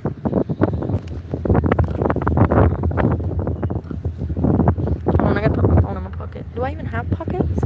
No. I guess I'm gonna put it in my pants. I just saw a dolphin. And hey, I think you need to go back for your friend. Now he stopped. He's stopping to look.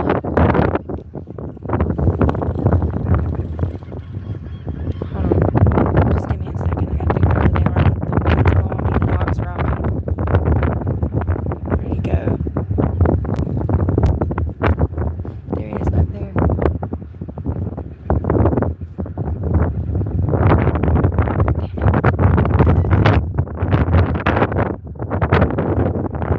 There he is. Do you see it? Oh my god. My phone be giving me anxiety. Snapchat. I don't have Snapchat. Let's see. I just saw one. He'll come this way, but he's swimming this way. I can tell by his fin.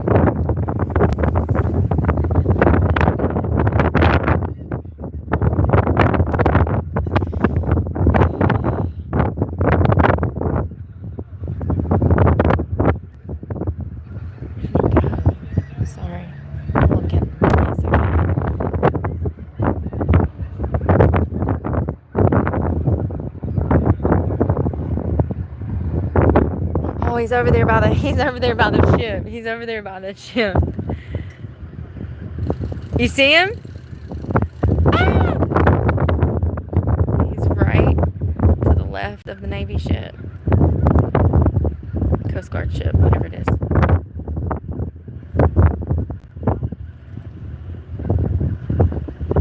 Where'd he go? Where'd he go? Where'd he go?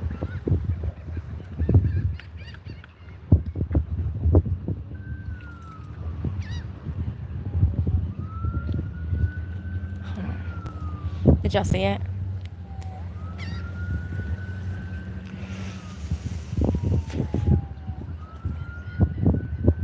Hope everybody's okay. Oh, that bird.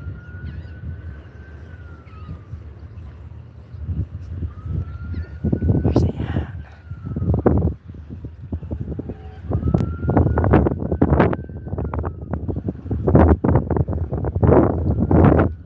Oh, there he is.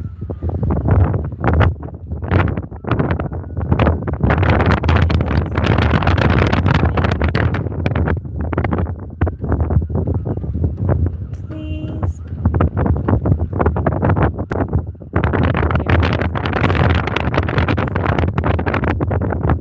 Jesus, I can't see him. Bring him closer, please.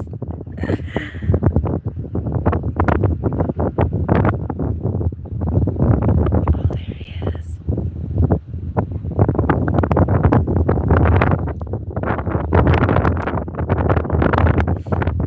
So pretty.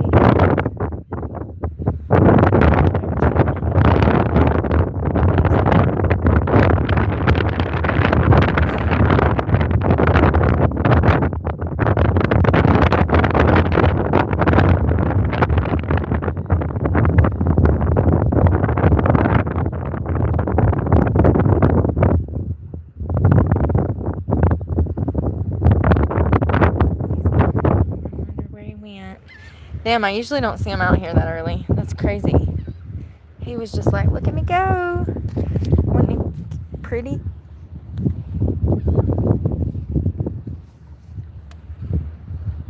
What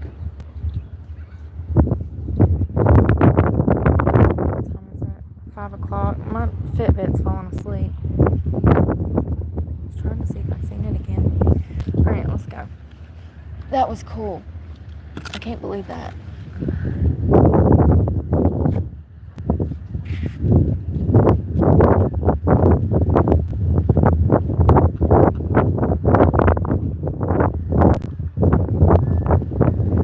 Wait, 1 second. I'm gonna drop my keys in the water so I can get warm in the sweater. Oh, I'm so bloated from the Taco Bell, y'all. I feel like passing a can. It usually doesn't make my stomach hurt, but sometimes it does make me feel woozy the next day. Like I ate fake food, you know? Because it is. I think it's the meat.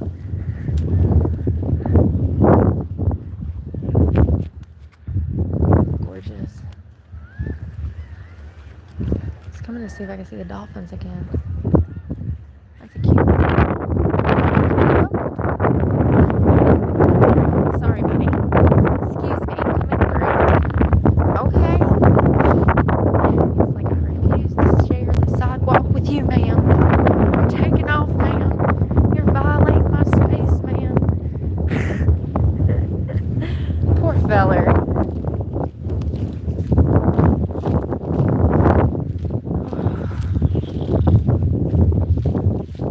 Time is all 5 o'clock.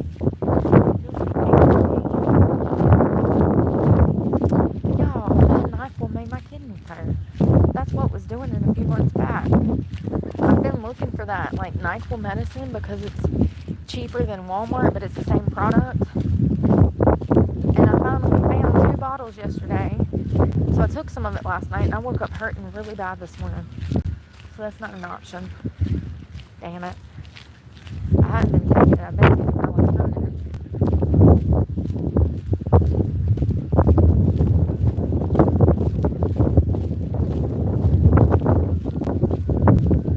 Something's going on. You'll hear all the sirens.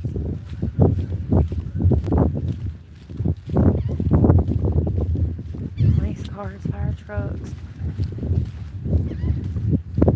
I know the Dolphin was super cool. Usually you see them like sunset when the sun's going down. They'll be out there. There'll be groups of them. I don't think I've ever seen them this early before, but it has cooled off because it's an overcast, clouds. It might storm this afternoon. God, I hope so. I'll sleep so good if it does.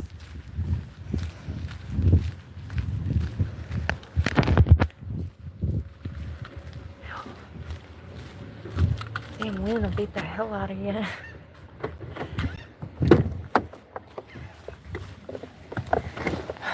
Where's the key?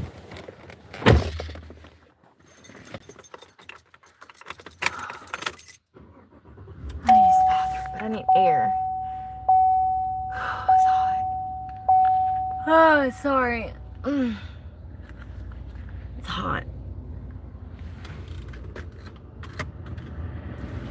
Whew, honey. Yeah, the Dolphin was pretty cool. I had somebody offer me some fresh fish, but I had just eaten dinner, so I didn't eat it. I should have tried it. It was sheep's head.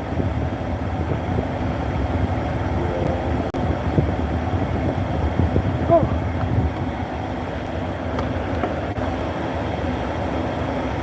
Another boring Saturday night.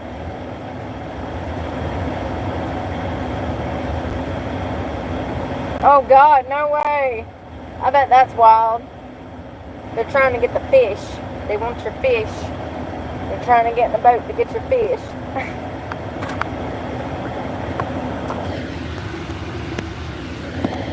Another boring Saturday night. I wonder if those women are in that bathroom. I need to use the bathroom, but I don't know if there's women in.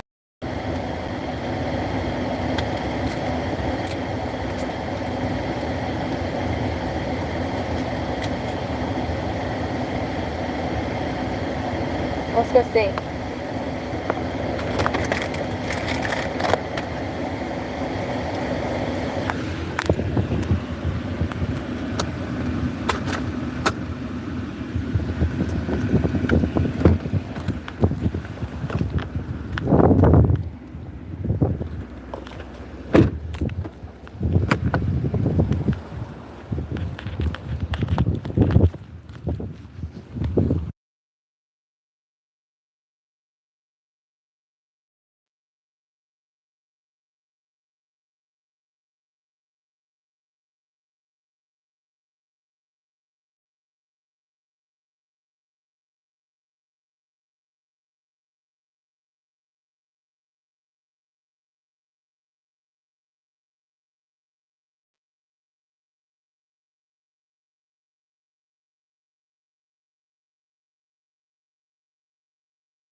Y'all, I'm so bloated from that Taco Bell.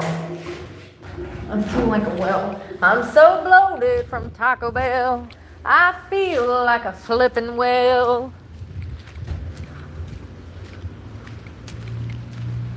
Oh, I ain't never swollen out like that.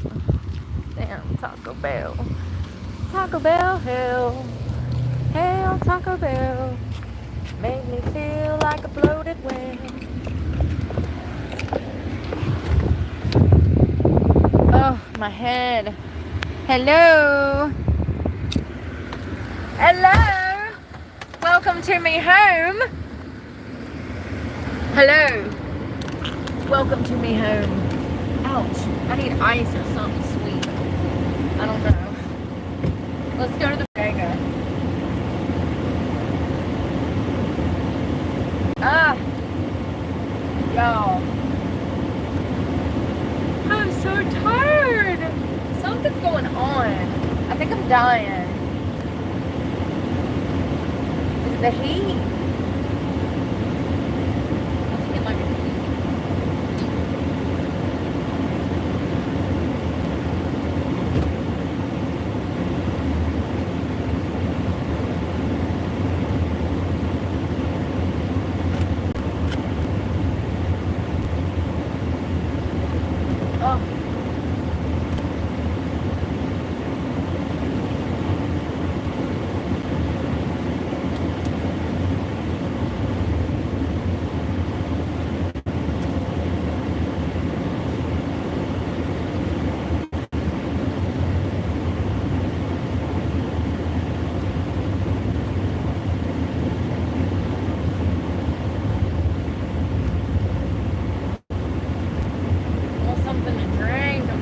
thirsty.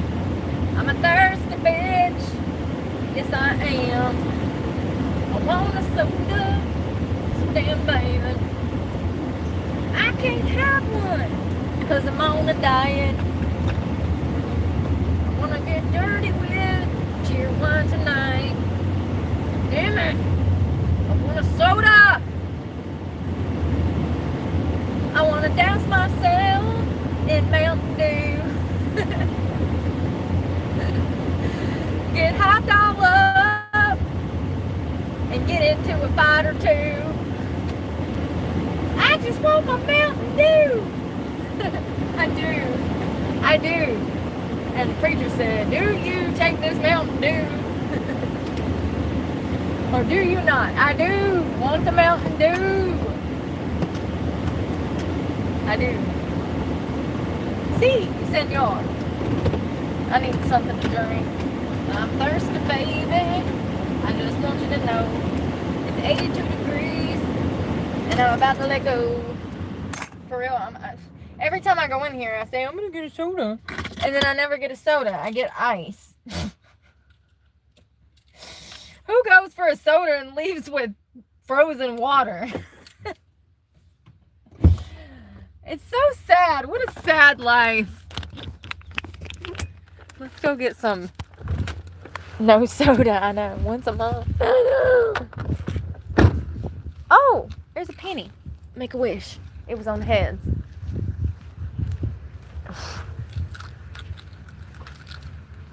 On the beach. Oh.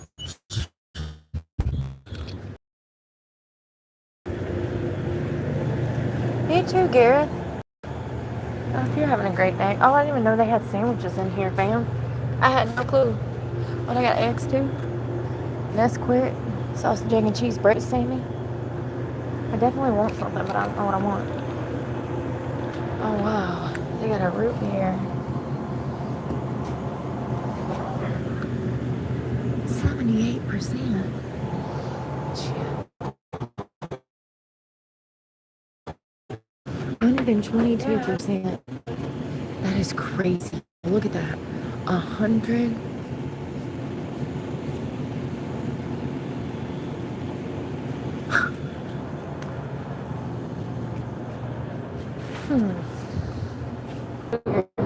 Look at that.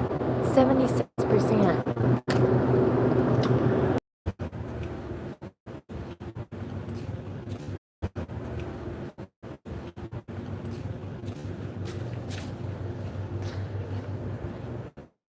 I forgot you got a number. I don't even know if I got $5. You don't want to get one other drink here? No. It's okay. Yeah, you're fine. I forgot. No. Have a good one. You too, I'm sorry. No, you're fine. I forget. It's my fault. I forgot. They have a minimum on cards everywhere. That's another reason I'm drunk. Thirsty and fucking hungry all the time. He was asking me if I wanted to buy some liquor. No, I don't want to buy no fucking liquor. God. Everybody tries to get you into the same shit. It's like, no. I needed a soda because I'm fucking parched. No. That's the second one that's tried to say some shit like that while I've been on live. Crazy. And then people wonder why you don't fuck with them.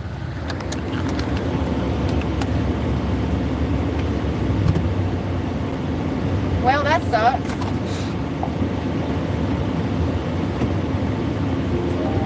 Can't even buy a fucking soda anywhere anymore. Ridiculous. I forget. They got a minimum on cards everywhere. It's the new scam.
expected for it to have rained, you know, because it rained.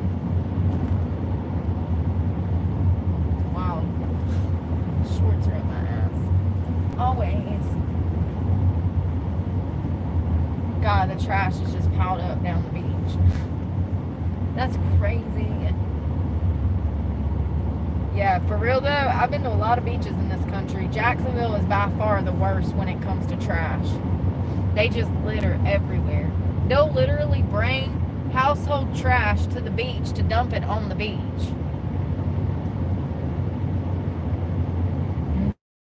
Crazy.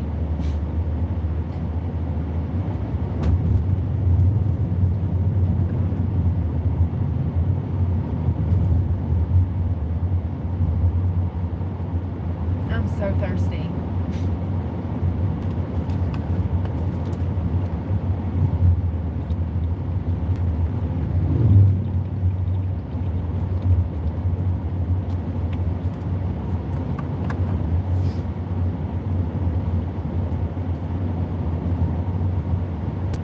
Somebody go take a shower.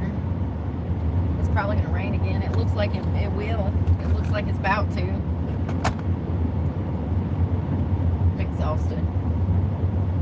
My head hurts.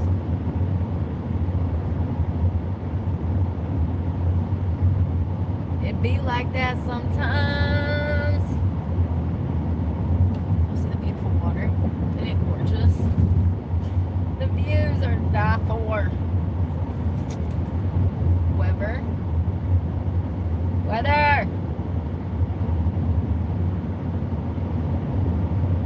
It's a 20% chance of rain. It's a 40 throughout the night. Tomorrow. They keep switching everything up. I don't know what's gonna happen. I guess if it's damn raining tomorrow, I'm just gonna be lazy again. That's all I can do. Sit around and try not to spend money.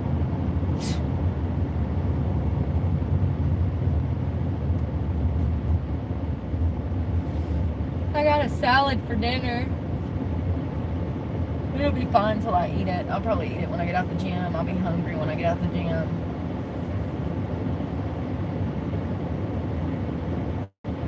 I really need to find, I wish that I could find some restaurants to showcase on my channel, but there's literally nothing anymore. And that's why I've gave up reviewing food because it's like there's nothing. I don't think people realize how bad it is. I think that people ain't going out to eat like they used to, and so they don't even realize because they're cooking at home more that there's literally not even options out here anymore. Maybe it's just this area. I don't know. I just know I'm freaking hungry like all the time. And I'm always looking for food. If you ever wonder what I'm doing, if I ever run through your mind at any part of the day, I'm probably either A, hunting for food, or B, hunting for a bathroom. Welcome to car life, where you need a bathroom 10 times a day if you're trying to stay healthy and hydrated. That's another thing. I haven't been drinking a lot of water today. I'll feel that tomorrow. Not good. Not good. Hey, I wonder if y'all got slushies. I don't need all that sugar. I'm already swollen from the Taco Bell, and here I am trying to buy a freaking Mountain Dew. I'm so glad that he doesn't take just... I'm glad that that worked out like that, because I would have felt guilty about that Mountain Dew tomorrow. I'm just so thirsty, and there's nothing in there, and I'm like, shit, well, if the juice has 100% of my daily sugar, it had 29 added grams of sugar to the lemonade. Why? Lemonade ain't even supposed to be that sweet. It's lemonade. It's supposed to be more sour than sweet. Yeah, it's supposed to have a little hint of sugar behind it. But, like, when did it turn into froyo? Like, this is ice cream in lemonade form in a cup. I said, well, damn, if the lemonade has 90 grams of damn added sugar, let me just grab a Mountain Dew, because it's only got 66. Oh, well, it had less sugar than the damn lemonade. How does a Mountain Dew have less sugar than a lemonade? I am so confused. And I'm starting to see why everybody, why we got all these health problems, okay? We all got diabetes. We all died with high blood pressure, high cholesterol, blood clots, arthritis, can't breathe, CPTOD, CPTSD. We all out here struggling. And I'm telling you, it's the food. It's the food. The mental health problem, it's the food. The obesity problems, it's the food. The autism, it's the food, in my opinion.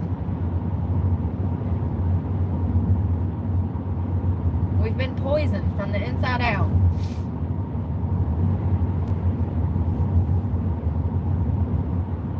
Yeah, the Mountain Dew had less sugar than the lemonade. How the fuck did we get here? And I bet most parents grab the juice thinking that it's healthier than the Mountain Dew. And they have no clue. They have no clue. They don't read the ingredients. They're not turning it around. They're on the go. They're a busy parent trying to get their kids to school, and they just grab the fucking juice.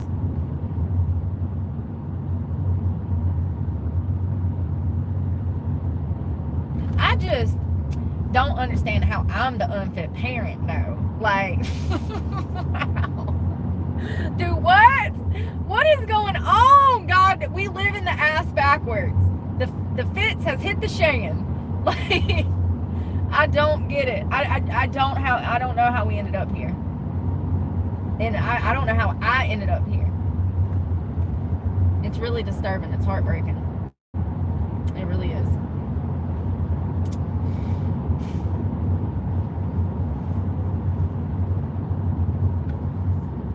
Come on, y'all. I need to wash my ass. Shit, I might. Do I want to hit a machine? Hell no. I do.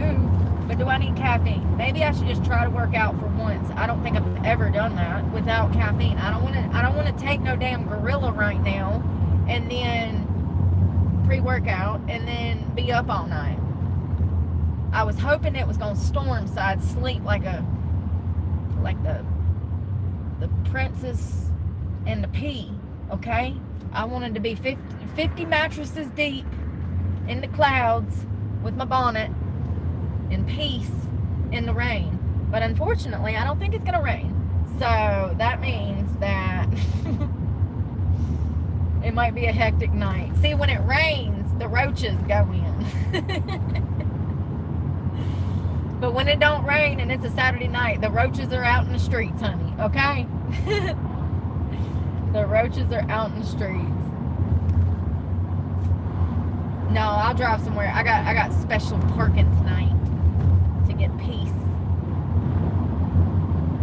I slept at the beach last night, didn't have any problem. You never know.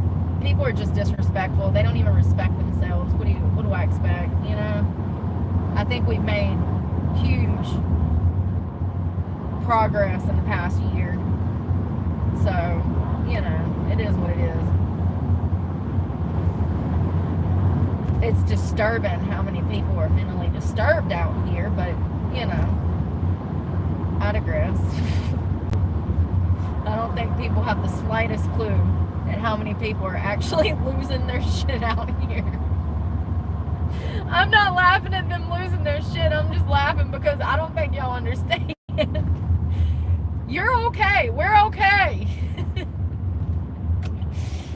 There's some people we need to actually check on. I know you feel like at times you need checking on, but oh God, it's bad. It's bad. Hell, reading those officer shootings this morning, they done had to kill 7-8 people this year. We just in May. We just got to May. And these officers have done damn shot 7-8 people. Oh, here comes the rain, little darling. Here comes the rain.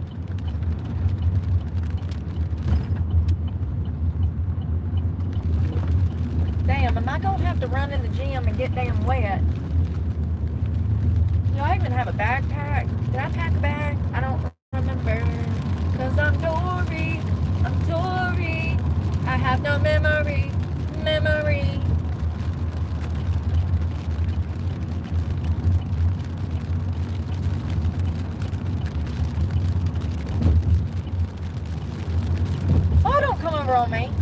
God. It scared me. I thought he was going to sideswipe me. Oh, he was! Oh my God. He almost just hit me. It's okay. He didn't, but did I die? I didn't die. It's okay. He was merging on top of me, and thank God I didn't move. He finally saw me and merged back into his lane and then got in behind me.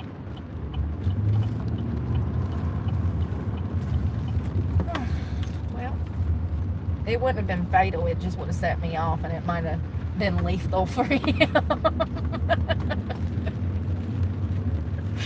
It might have been fatal. It might have been fatal. Okay, who am I kidding? This is my home, you know? I might have got mad. Shit happens. I would have tried not to. Listen, I had this lady hit me. She totaled her Subaru on the tailgate of my truck, right? Not this truck, a different truck. When she hit me, her car went up under the tailgate. She's actually lucky that she didn't get killed, because if she would have went much farther, that tailgate probably would have went through her front windshield, and it could have been fatal. So she she gets out the car, and I get out the car, and I just walk up, and I was so shocked. I wasn't supposed to be out the state. I was on probation. I'd been drinking the night before.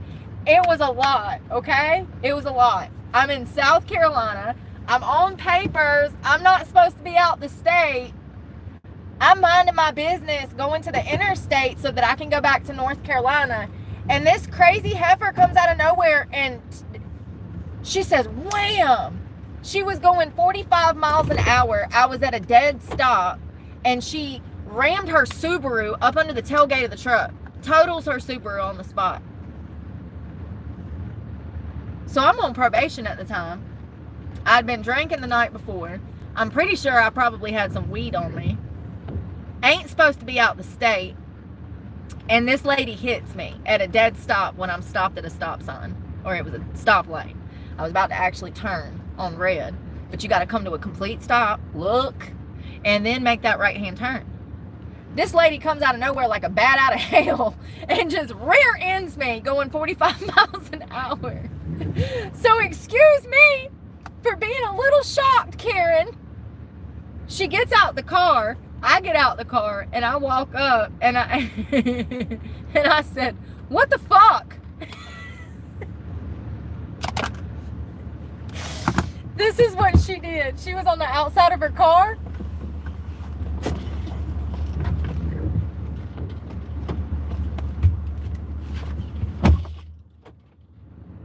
She got in the car and locked the fucking doors while staring at me.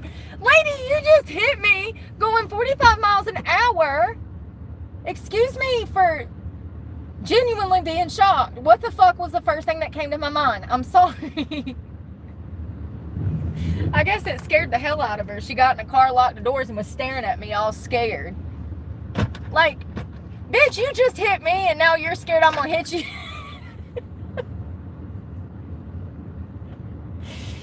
You literally just hit me with your car and now you're scared I'm gonna hit you? I don't know, man. It was crazy. I said, what the fuck? And she got in the car, shut the door, locked it, and was staring at me crazy. I was like, let me get back in the car before I catch a damn case. I'm already on papers. I ain't supposed to be out the state. Yeah, it was crazy. And I was like, I'm gonna kill this lady today. I didn't kill her. But she wasn't too happy that I was like, fuck. Hilarious. Trash. I still didn't get nothing to drink. I gotta go take a shower. Do I even have clothes? Oh, I had that dress. I don't want to put that shit. Well,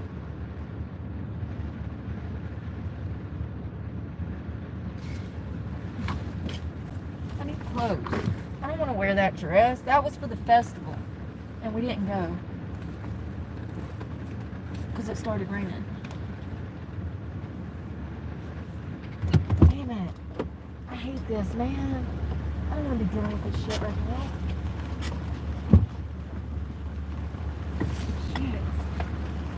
legs getting wet.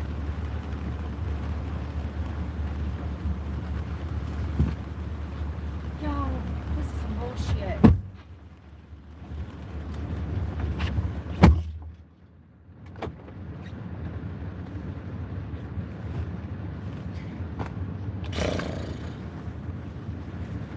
Sports bra,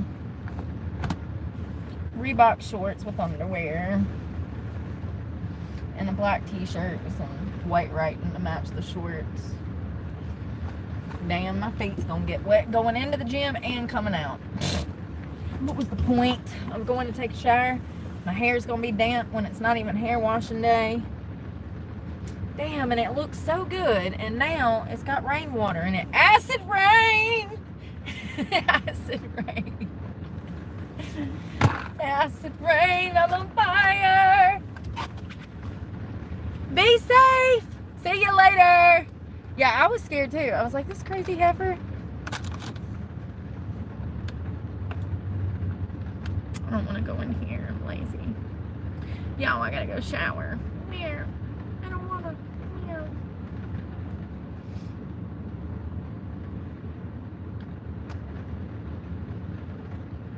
Well, I guess unless something eventful happens tonight, we will talk tomorrow. I'm taking my ass to bed. As soon as the sun goes down, well, I'm going in here to shower, but after that, I'm going to bed. Probably lay in the bed and watch something for a few hours. Watch a movie.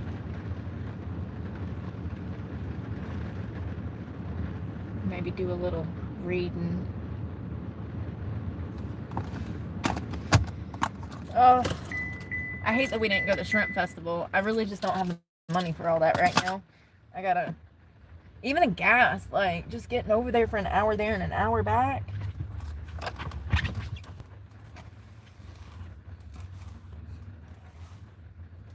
It's expensive in this truck.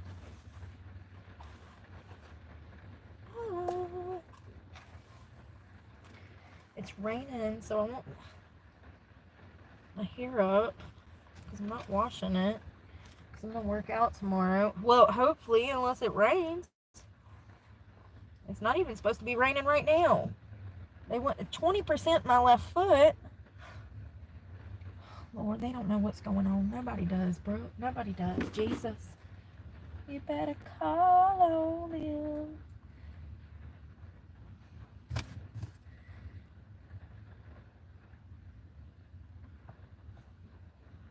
Alright. Oh my God. The hair. Jesus. Who's slamming doors? Why are you slamming doors? What you angry for? You need to talk. Has anybody checked on you today? Have I told you lately that I love you? Toothpaste, toothbrush. Don't forget to brush your teeth.